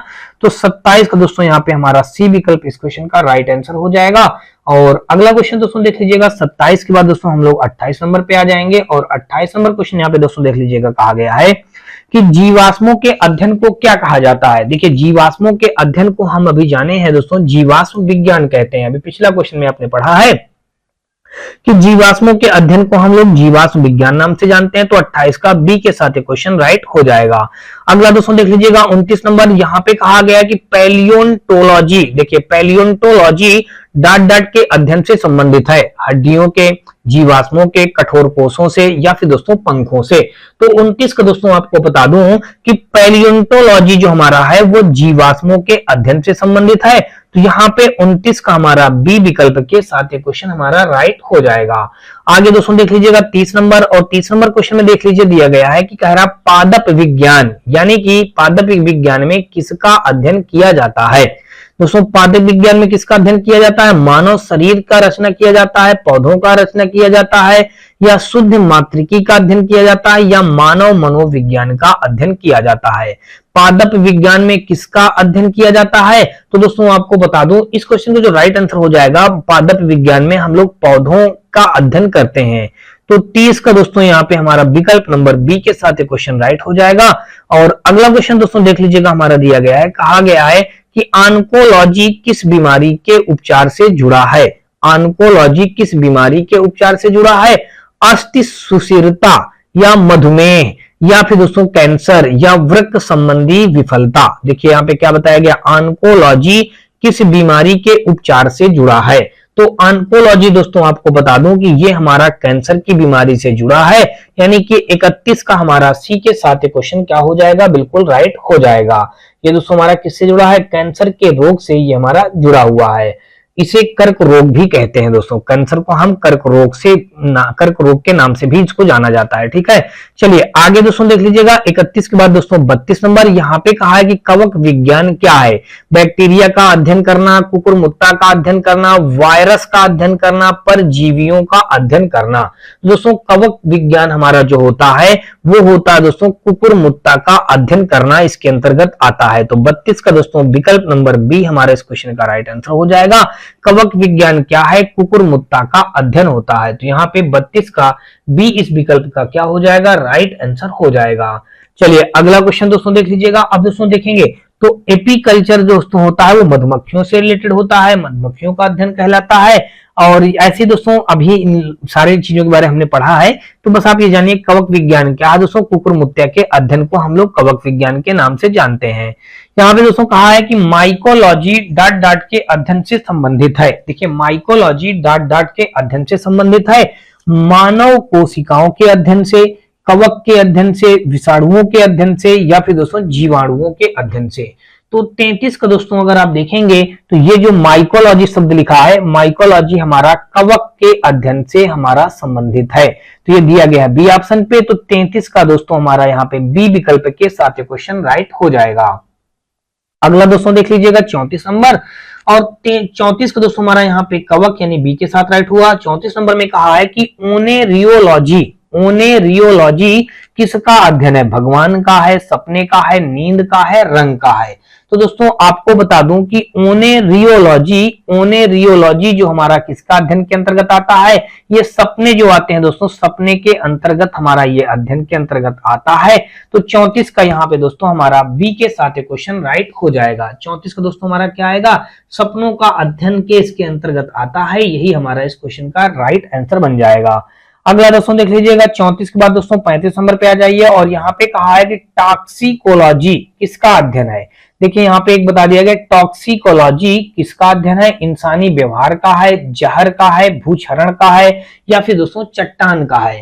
तो दोस्तों आपको बता दूं कि टॉक्सिकोलॉजी जो होता है हमारा जहर के अध्ययन से संबंधित है। तो दोस्तों यहाँ पे 35 का हमारा दोस्तों बी विकल्प के साथ ये क्वेश्चन हमारा राइट हो जाएगा। टॉक्सिकोलॉजी जो हमारा दोस्तों है वो हमारा जहर से संबंधित है, यानी कि विकल्प नंबर बी इस क्वेश्चन का हमारा राइट आंसर बन जाएगा। और अगला दोस्तों देख लीजिएगा 36 नंबर, और 36 नंबर क्वेश्चन पे कहा गया है कि टैक्सीनोमी मूल रूप से डाट से संबंधित है। देखिए टैक्सीनोमी जो हमारा यहाँ पे दिया गया है, कह रहा है ये टैक्सीनोमी जो हमारा है मूल रूप से किससे संबंधित है, जैव विविधता से, कर ढांचा से, खगोल विज्ञान की एक शाखा से, मानव व्यवहार का अध्ययन से। तो ये टैक्सोनॉमी जो है दोस्तों हमारा जैव विविधता से संबंधित है। तो यहाँ पे आप भरिएगा दोस्तों जैव विविधता, यानी कि यहाँ पे विकल्प नंबर हमारा जो है 36 का ए के साथ ये क्वेश्चन बिल्कुल राइट हो जाएगा। आगे दोस्तों देख लीजिएगा 36 के बाद दोस्तों 37 नंबर, और यहाँ पे कहा गया है कि बायोसिस्टमैटिक्स का क्या उद्देश्य है। बायोसिस्टमैटिक्स का उद्देश्य क्या है ये पूछा गया है। उद्देश्य क्या है, देखिए व्यापक आकृति विज्ञान के तत्वों के आधार पर जीवों का वर्गीकरण है, या साइटोलॉजिकल विशेषताओं के आधार पर जीवों की पहचान एवं व्यवस्था है, जीव की विज्ञान वर्गीकी को सीमित करना और उनके संबंध स्थापित करना। अब और उसके बाद दिया गया है अध्ययन के सभी क्षेत्रों से विभिन्न मानकों की समग्रता पर उनके विकासवादी इतिहास और उनके फाइलोजेनी की स्थापना के आधार पर जीवों का वर्गीकरण है। तो दोस्तों आपको बता दूं कि इस जो 37 नंबर का जो हमारा क्वेश्चन जो राइट हो जाएगा, यही जो सबसे बड़ा आपको दिख रहा है विकल्प नंबर डी, बायोसिस्टमैटिक्स का उद्देश्य क्या होता है, अध्ययन के सभी क्षेत्रों से विभिन्न मानकों की समग्रता पर उनके विकासवादी इतिहास और फाइलोजेनी की स्थापना के आधार पर जीवों का वर्गीकरण के अंतर्गत हम लोग इसको जानते हैं। तो 37 का दोस्तों हमारा विकल्प नंबर डी के साथ एक क्वेश्चन हमारा बिल्कुल राइट हो जाएगा। और आगे दोस्तों देख लीजिएगा 38 नंबर, और यहाँ पे कहा है कि विभिन्न प्रकार के ऊतकों के अध्ययन को क्या कहा जाता है। देखिए कोशिका जीव विज्ञान कहा जाता है, सेल फिजियोलॉजी कहा जाता है, साइटोलॉजी कहा जाता है, या फिर दोस्तों ऊतक विज्ञान कहा जाता है। तो 38 का दोस्तों आपको बता दूं कि विभिन्न प्रकार के ऊतकों के अध्ययन को क्या कहा जाता है, तो दोस्तों ऊतक विज्ञान कहा जाता है। तो 38 का दोस्तों यहाँ पे हमारा डी विकल्प इस क्वेश्चन का राइट आंसर बन जाएगा। और आगे दोस्तों देख लीजिएगा 39 नंबर, और यहाँ पे कहा गया कि जानवरों के उनके पर्यावरण के साथ संबंधों के अध्ययन को क्या कहा जाता है। देखिए इथोलॉजी, या फिर दोस्तों एंटेमोलॉजी कहा जाएगा, या फिर क्लाइमेटोलॉजी कहलाएगा, या फिर दोस्तों इकोलॉजी कहलाएगा। किसके अंतर्गत बात पूछा गया, जानवरों के उनके पर्यावरण के साथ संबंधों के अध्ययन को क्या कहते हैं। तो दोस्तों इस क्वेश्चन का जो राइट आंसर हो जाएगा, देखिए इन चार विकल्पों में से वो हो जाएगा दोस्तों हमारा इकोलॉजी दिया गया है डी ऑप्शन पे। तो 39 का दोस्तों हमारा यहाँ पे डी के साथ ये क्वेश्चन बिल्कुल राइट हो जाएगा। तो दोस्तों अगला क्वेश्चन देखेंगे, और अगला क्वेश्चन देखने से पहले दोस्तों आपसे एक छोटी सी रिक्वेस्ट है दोस्तों, अगर आपको ये वीडियो और सीरीज हमारी पसंद आए तो आप हमारी वीडियो को लाइक करिएगा, अपने दोस्तों में ज्यादा से ज्यादा शेयर करिएगा। साथ में दोस्तों यदि आप चैनल पे पहली बार विजिट कर रहे हैं तो चैनल को सब्सक्राइब कर दोस्तों बेल घंटी जरूर दबा लीजिएगा। और दोस्तों यदि आपको आपका किसी प्रकार का कोई राय या सुझाव हो तो आप अपनी राय और सुझाव भी हमें कमेंट सेक्शन में कमेंट करके जरूर बताएं। साथ में दोस्तों आप हमारे WhatsApp channel, Telegram channel, WhatsApp group से जुड़ सकते हैं। दोस्तों इन सभी का लिंक आपको हमारी इसी वीडियो के डिस्क्रिप्शन में अवेलेबल है, जहां से आप लोग आसानी से जुड़ सकते हैं। दोस्तों ग्रुप में जुड़ने से आपको ऐसा नहीं कि आपको ग्रुप में जुड़ने से कोई बेनिफिट नहीं होंगे, ग्रुप में जुड़ने से आपको ढेरों प्रकार के बेनिफिट होंगे। दोस्तों ढेरों प्रकार के बेनिफिट में आप समझ लीजिएगा कि सबसे पहले दोस्तों आपको बता दूं कि हमारे यहाँ पे इस चैनल पे जितना भी हमारा जनरल नॉलेज का पोर्शन है वो पूरा सॉल्व करवाया जाता है। रीजनिंग की पूरी बुक कंप्लीट करवाई जा रही है दोस्तों, मैथ का भी पूरी बुक कंप्लीट करवाई जा रही है, और दोस्तों साइंस की भी पूरी बुक कंप्लीट करवाई जा रही है। यानी कि कुल मिलाकर दोस्तों रेलवे की हमारी पूरी तरीके से हमारे इस चैनल पे तैयारी करवाई जाती है। और साथ में दोस्तों आपको बता दूं कि अब बचा हमारा करंट अफेयर। तो दोस्तों करंट अफेयर का क्लास तो अभी मैं नहीं दे पा रहा हूं क्योंकि थोड़ा सा समय का अभाव है। इसके लिए दोस्तों मैं आपको बता दूं कि आप हमारे व्हाट्सएप चैनल, टेलीग्राम चैनल से जरूर जुड़ जाइएगा। वहां पे मैं मैं आपको ये पर डे का डे बाय डे का करंट अफेयर वहां पे जरूर मैं अपडेट कर देता हूं। हर रोज वहां पे डे बाय डे का करंट अफेयर अपडेट किया जाता है। तो वहां से अभी आप लोग करंट अफेयर पढ़ते चलिएगा, और जैसे ही हमारी कोई बुक फिनिश होती है दोस्तों, तो हम लोग क्या करेंगे, मंथ का पूरा करंट अफेयर जल्दी से कवर कर लेंगे। हम उसकी वीडियो भी आपको तैयारी करवाएंगे, बनाएंगे। तो यहाँ पे दोस्तों अभी आपको बता दूं कि ये जो हमारी हिस्ट्री यानी कि जनरल नॉलेज की जो बुक, मतलब दोस्तों जो बुक हम लोग पढ़ रहे हैं, वाईसीटी 2024 का लेटेस्ट बुक, इसकी क्लास दोस्तों हमारी मॉर्निंग में 8 बजे होती है। और दोस्तों जो इसी में दोस्तों वाईसीटी रीजनिंग 2024 का जो दोस्तों बुक है, उसकी क्लास हमारी शाम को 4 बजे होती है। और दोस्तों जो हमारा साइंस की जो क्लास होती है, तो कुछ बच्चों का डिमांड था कि ये क्लास दोस्तों शाम को 8 बजे करवाई जाए। तो दोस्तों ये क्लास आज से दोस्तों आपको 8 बजे शाम को भी मिलना स्टार्ट होगी। तो दोस्तों अगर आपको ये वीडियो और ये सीरीज हमारी पसंद आ रही हो, तो आप हमारी वीडियो को लाइक करिएगा, अपने दोस्तों में ज्यादा से ज्यादा शेयर करिएगा। और दोस्तों मैथ की क्लास किस टाइम पे चाहिए आप मुझे वो भी बताइएगा, मैथ की क्लास का भी हम लोग शेड्यूल करें उसका भी कोई टाइम पे। दोस्तों इन क्लासों में अगर आपको कोई भी टाइम का चेंजमेंट चाहिए, तो आप मुझे कमेंट सेक्शन में कमेंट करके जरूर बताएं। तो चलिए देखते हैं दोस्तों हम लोग 39 के बाद दोस्तों 40 नंबर क्वेश्चन, और 40 नंबर क्वेश्चन दोस्तों देख लीजिएगा हमारा ये दिया गया है। और यहां से दोस्तों अब हम लोग नए अध्याय पढ़ेंगे। दोस्तों देख लीजिएगा, यहाँ पे कोशिका सिद्धांत संरचना और उसके कार्य के बारे में जानेंगे। यानी कि कोशिका सिद्धांत के बारे में दोस्तों हम लोग जंतु कोशिका यानी कि एनिमल सेल के बारे में हम लोग आज पढ़ेंगे। देखिए जंतु कोशिका यानी कि एनिमल सेल का पहला क्वेश्चन जो दोस्तों दिया गया है, कहा गया कि निम्नलिखित में से कौन सा कोशिकीय घटक अधिकांश प्राक्य केंद्रकीयों के मौजूद नहीं होता है। देखिए इसमें क्या पूछा गया, फिर समझ लीजिएगा।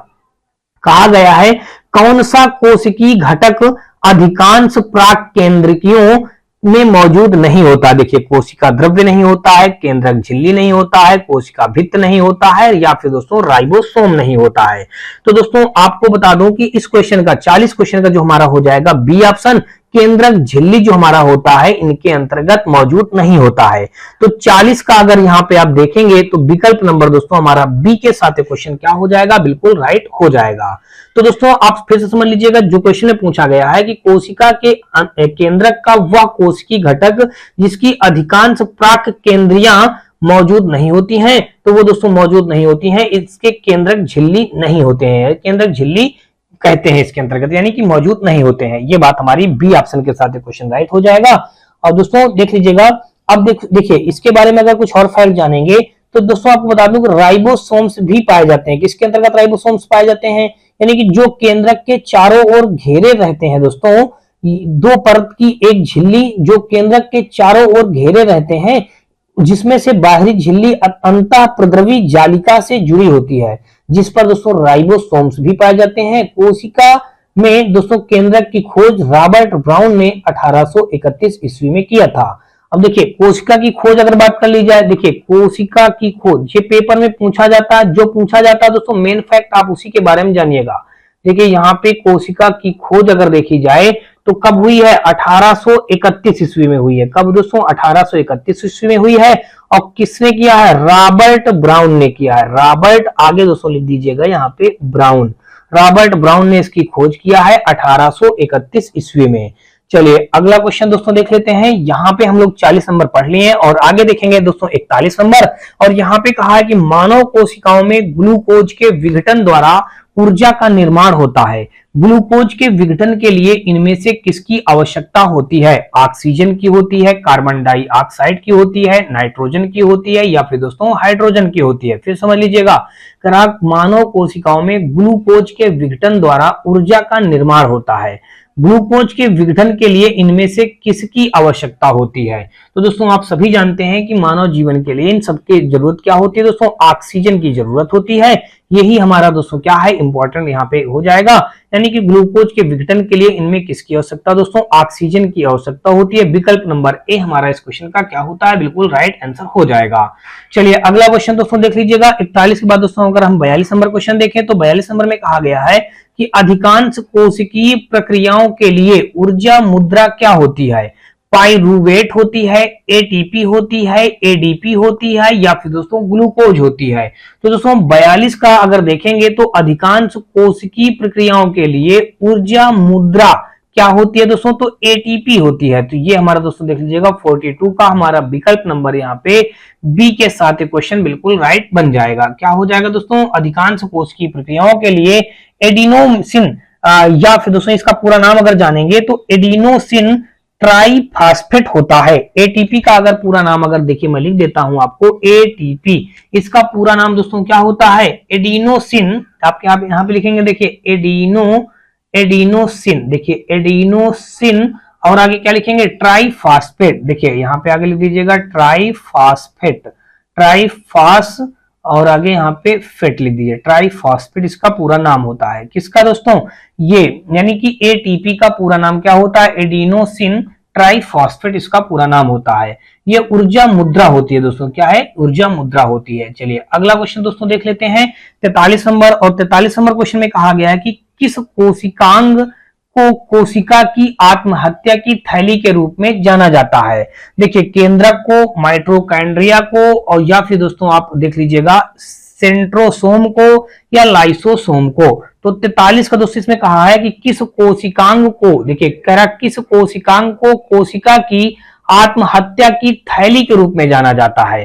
तो यहाँ पे दोस्तों 43 का जो हो जाएगा लाइसोसोम, यानी कि 43 का दोस्तों हम आत्महत्या की थैली किसको जानेंगे दोस्तों, डी ऑप्शन यहाँ पे जो दिया गया लाइसोसोम। लाइसोसोम को दोस्तों हम आत्महत्या की थैली के रूप में भी जानते हैं। लाइसोसोम्स को कोशिका की आत्महत्या की थैली के रूप में जाना जाता है क्योंकि इनमें हाइड्रोलिटिक एंजाइम पाया जाता है। लाइसोसोम का पीएच मान अगर दोस्तों देखें तो 4.5 से लेकर के 5 तक होता है। देखिए अगर यहाँ पे हम लिख दे दोस्तों लाइसोसोम, देखिए आप यहाँ पे समझ लीजिएगा लाइसोसोम आगे लिखेंगे, लाइसोसोम का पीएच मान, देखिए पीएच मान जो होता है वो 4.5 से 5 तक होता है। देखिए लाइसोसोम का क्या होता है, पीएच मान होता है। और दोस्तों इनमें हाइड्रोलिटिक एंजाइम पाया जाता है। इसमें क्या पाया जाता है, देखिए इसमें हम लिखे देते हैं हाइड्रोलिटिक एंजाइम पाया जाता है।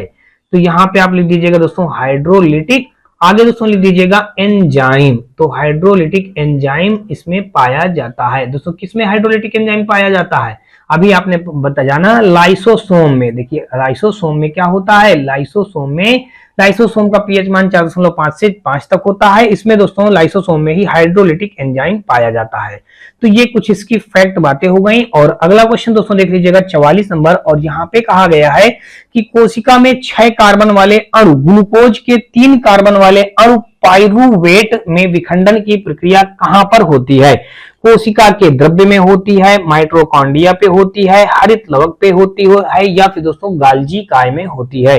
तो दोस्तों आपको बता दूं कि कोशिका में 6 कार्बन वाले अणु ग्लूकोज, देखिए 6 कार्बन वाले अणु ग्लूकोज और 3 कार्बन वाले अणु पाइरूवेट में विखंडन की प्रक्रिया कहां पर होती है दोस्तों, तो ये होती है कोशिका द्रव्य में होती है। तो 44 का दोस्तों हमारा विकल्प नंबर ए के साथ ये क्वेश्चन बिल्कुल राइट हो जाएगा। अगला दोस्तों देख लीजिएगा। और अगला हमारा क्वेश्चन यहाँ पे 44 के बाद दोस्तों 45 नंबर दिया गया है। इस पे कहा गया है कि प्रोकैरियोटिक राइबोसोम की उप इकाई संरचना क्या होती है। 50s और 40s, 50s और 40s के बीच में होती है, 50 और 30, 60 और 40, 0 से 30 होती है। इसने पूछा प्रोकैरियोटिक राइबोसोम की उप इकाई की संरचना क्या होती है।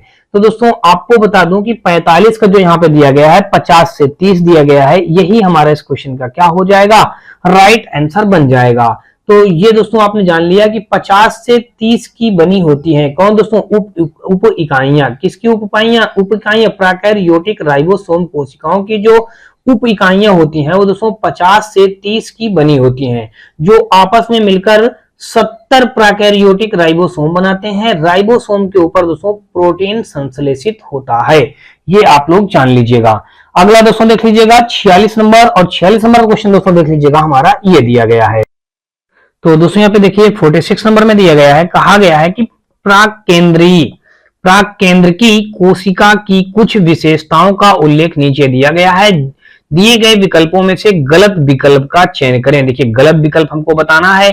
तो कहा गया झिल्लीबद्ध कोशिकाओं की मौजूदगी, अत्यधिक छोटा आकार, एकल गुणसूत्र, इसका नाभिकीय क्षेत्र केंद्र काभ कहलाता है। तो दोस्तों 46 का दो आपको बता दूं कि इसका जो गलत विकल्प हो जाएगा अत्यधिक छोटा आकार सही है दोस्तों, एकल गुणसूत्र ये भी सही है, इसका नाभिकीय क्षेत्र केंद्र काभ कहलाता है ये भी सही है, लेकिन ये झिल्लीबद्ध कोशिकांगों की मौजूदगी ये जो हमारा हो जाएगा इस क्वेश्चन का गलत ऑप्शन दिया गया है। यही इस क्वेश्चन का राइट आंसर हो जाएगा, क्योंकि इसने गलत पूछा तो गलत को हमने यहाँ पे बता दिया है। चलिए अगला क्वेश्चन दोस्तों देख लीजिएगा 47 नंबर, और 47 नंबर पे कहा गया है कि जब एटीपी में टर्मिनल फास्फेट लिंकेज को जल के उपयोग द्वारा तोड़ा जाता है तो कितनी ऊर्जा मुक्त होती है। देखिए अभी एटीपी के बारे में आपने पढ़ा है, तो एटीपी के बारे में दोस्तों जब आप बता दिया गया यहाँ पे, जब एटीपी में टर्मिनल फास्फेट लिंकेज को जल के उपयोग द्वारा तोड़ा जाता है तो कितनी ऊर्जा मुक्त होती है। तो दोस्तों आपको बता दूं कि 3.5 के मोल, ये जो दिया गया सी ऑप्शन पे, तो यही हमारे इस क्वेश्चन का क्या हो जाएगा, सी ऑप्शन इस क्वेश्चन का राइट आंसर हो जाएगा। तो अगला क्वेश्चन दोस्तों चलिए देख लेते हैं, और अगला क्वेश्चन यहाँ पे हमारा देख लीजिएगा दिया गया है 48 नंबर, और यहाँ पे कहा गया है कि कौन सा कोशिकांग विषाक्त पदार्थों और औषधियों के जहरीले प्रभाव को खत्म कर देता है। अंतःद्रवी जालिका, राइबोसोम, गाल्जी काय, माइटोकॉन्ड्रिया। तो 48 का दोस्तों यहाँ पे अगर देखेंगे तो विकल्प नंबर ए जो हमारा दिया गया है अंतःद्रवी जालिका, अंतर्द्रवी जालिका। अब यहाँ पे दोस्तों विकल्प नंबर 48 का हमारा क्या हो जाएगा, ए इस क्वेश्चन का राइट आंसर हो जाएगा। कहा गया कि कौन सा कोशिकांग विषाक्त पदार्थों और औषधियों के जहरीले प्रभाव को खत्म कर देता है, तो अंतःद्रवी जालिका हमारा इसको खत्म कर देता है। तो 48 का ए के साथ ये क्वेश्चन हमारा राइट हो जाएगा। और अगला दोस्तों देख लीजिएगा 49 नंबर, और यहाँ पे कहा गया है कि निम्न में से किस प्राणी ऊतक में चपटी कोशिकाएं होती हैं। देखिए कौन से करा प्राणी ऊतक में चपटी कोशिकाएं होती हैं, तो भाई प्राणी ऊतक में चपटी कोशिकाएं बताना है। देखिए प्लाज्मा कोशिकाएं में, घनाभकार उपकला में, सल्की उपकला में, या मास्ट कोशिकाओं में। तो दोस्तों आपको बता दूं कि 49 का जो हो जाएगा हमारा सल्की उपकला, यही इस क्वेश्चन का राइट आंसर हो जाएगा। सल्की उपकला इस क्वेश्चन का क्या हो जाएगा, बिल्कुल राइट हो जाएगा।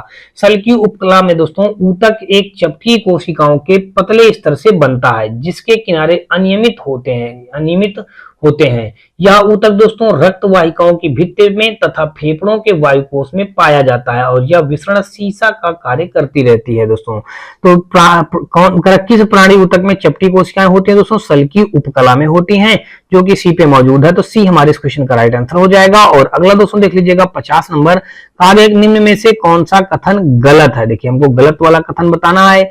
तो यहाँ पे दोस्तों देख लीजिएगा ए ऑप्शन में दिया गया किण्वन की प्रक्रिया के लिए ऑक्सीजन आवश्यक नहीं है। दूसरा दोस्तों यहाँ पे देख लीजिएगा हमारा दिया गया है, कहा गया कि श्वसन के प्रथम चरण में पाइरूपिक अम्ल का निर्माण होता है, सही कह रहा है। और किण्वन की प्रक्रिया के लिए ऑक्सीजन आवश्यक नहीं है दोस्तों, ये भी सही कह रहा है। श्वसन के प्रथम चरण में ग्लूकोज का विघटन होता है, सही कह रहा है। माइटोकॉन्ड्रिया में ऑक्सीजन की सहायता से एसिटिक अम्ल का विघटन होता है, ये दोस्तों गलत कहा है। तो यही हमारे इस क्वेश्चन का हो जाएगा, अन्य 4 से भिन्न हो जाएगा। तो 50 का अगर दोस्तों देखेंगे तो विकल्प नंबर इसने गलत पूछा, तो गलत हमारा जो दिया गया दोस्तों डी ऑप्शन पे। तो 50 का दोस्तों हमारा डी के साथ क्वेश्चन क्या हो जाएगा, बिल्कुल राइट हो जाएगा। अगला क्वेश्चन दोस्तों देख लीजिएगा 51 नंबर, और 51 नंबर में कहा क्या गया है, कहा गया कि कशेरुकियों की यकृत कोशिकाओं में SER द्वारा कौन सा महत्वपूर्ण कार्य किया जाता है। देखिए कशेरुकियों की यकृत कोशिकाओं में SCR द्वारा कौन सा महत्वपूर्ण कार्य किया जाता है। औषधियों और विषों का निराविषीकरण, लिपिड का संश्लेषण, प्रोटीन का संश्लेषण, जटिल शर्कराओं का संश्लेषण। तो दोस्तों 51 का जो हमारा हो जाएगा यहाँ पे कशेरुकियों की यकृत कोशिकाओं में SCR द्वारा कौन सा महत्वपूर्ण कार्य किया जाता है, तो औषधियों और विषों का निराविषीकरण किया जाता है। तो 51 का दोस्तों विकल्प नंबर ए इस क्वेश्चन का राइट आंसर हो जाएगा। आगे दोस्तों देख लीजिएगा 51 के बाद दोस्तों हम लोग 52 नंबर देखेंगे, और 52 नंबर में कहा गया है कि नीचे दिए गए चित्रों ए और बी में 2 प्रकार के कोशिका विभाजनों का दर्शाया जा गया है। इसके संबंध में कौन सा विकल्प निम्न प्रश्न का सही उत्तर प्रदान करता है। देखिए कोशिका विभाजन के प्रथम प्रकार है, कोशिका बी कब और कहां होता है। तो देखिए इनमें से कौन सा कथन हमारा इस उत्तर को देने के लिए पर्याप्त होगा। तो दोस्तों आपको बता दूं कि 52 नंबर का जो हमारा हो जाएगा, देखिए यहाँ पे कहा गया है कि एक समसूत्री विभाजन, और बी में कहा है अर्धसूत्री विभाजन। फिर यहाँ पे नंबर दे दिया गया वृद्धि के लिए शरीर की कोशिकाओं में अर्धसूत्री विभाजन होता है। तो ये दोस्तों ठीक नहीं कहा गया है। फिर कह रहा एक नंबर पे ये वाला ए वाला चित्र जो है कह रहा अर्धसूत्री विभाजन, बी वाला कहा रहा समसूत्री विभाजन। इसमें कहा युग्मकों के निर्माण के लिए जनन कोशिकाओं में अर्धसूत्री विभाजन होता है। तो ये भी बात सही नहीं है। फिर एक नंबर में कहा देखिए वो समसूत्री विभाजन है, ये अर्धसूत्री विभाजन है। अब देखिए इसमें बताया गया है कि समसूत्री विभाजन ये ए वाला है और ये हमारा दोस्तों कौन सा, ये हमारा अर्धसूत्री विभाजन है। कहा गया कि युग्मकों के निर्माण के लिए जनन कोशिकाओं में अर्धसूत्री विभाजन होता है। तो ये बात दोस्तों सही कह रहा है सी नंबर। तो 52 का अगर यहाँ पे देखेंगे तो सी विकल्प इस क्वेश्चन का राइट आंसर हो जाएगा। चलिए अगला क्वेश्चन दोस्तों देख लीजिएगा, यहाँ पे हमारा हो जाएगा 53 नंबर। और 53 नंबर क्वेश्चन में दोस्तों देख लीजिएगा दिया गया है, कहा गया कि निम्नलिखित में से किस कोशिकीय घटक को कोशिका के प्रोटीन के कारखाने के रूप में जाना जाता है। किस कोशिका घटक को, देखिए कहा गया है कि कोशिका के घटक को कोशिका के प्रोटीन के कारखाने के रूप में जाना जाता है। देखिए राइबोसोम को, गाल्जी काय को, माइटोकॉन्ड्रिया को, या फिर दोस्तों हरित लवक को।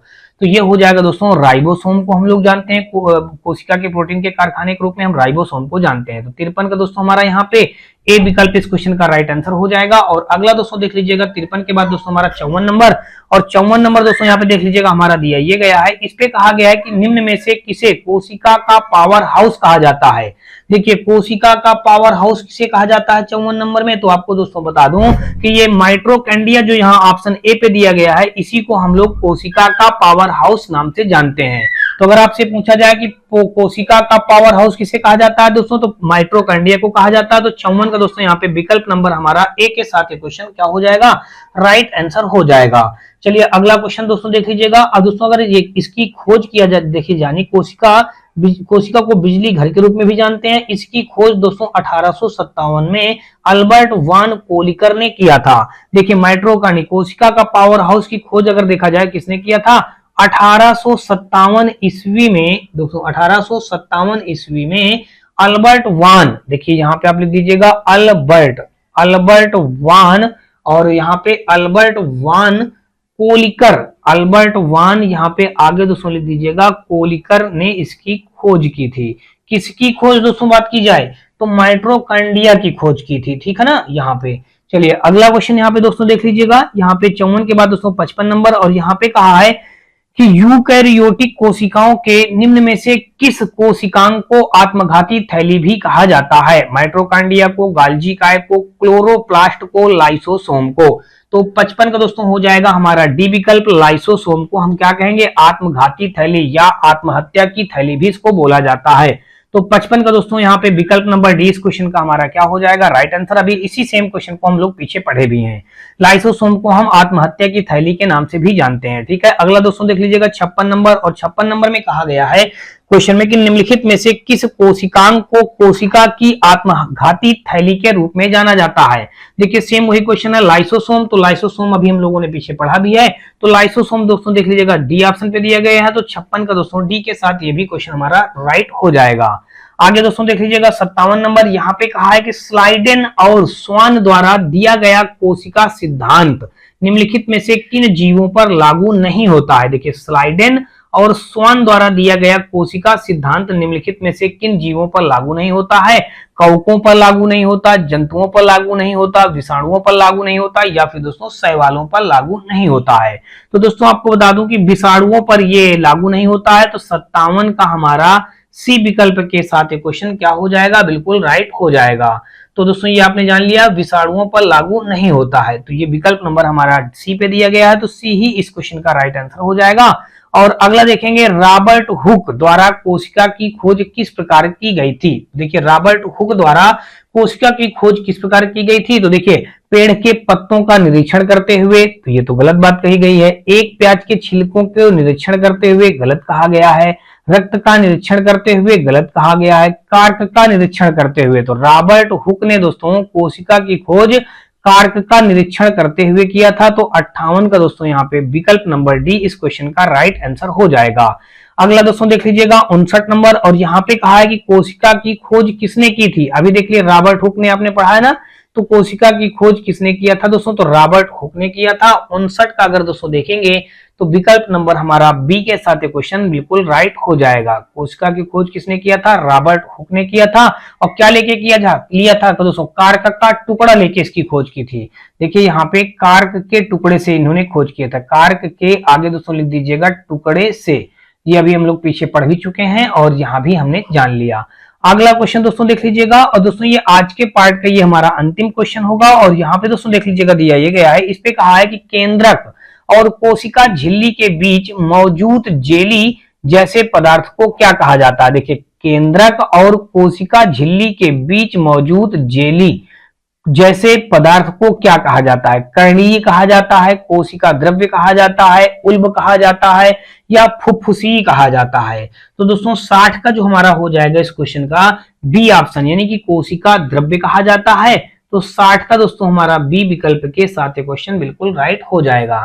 फिर से समझ लीजिएगा, कोशिका जीवों पर आधारभूत संरचनात्मक एवं कार्यात्मक इकाई होती है, या एक विशिष्ट पारगम्य कला से घिरी रहती है।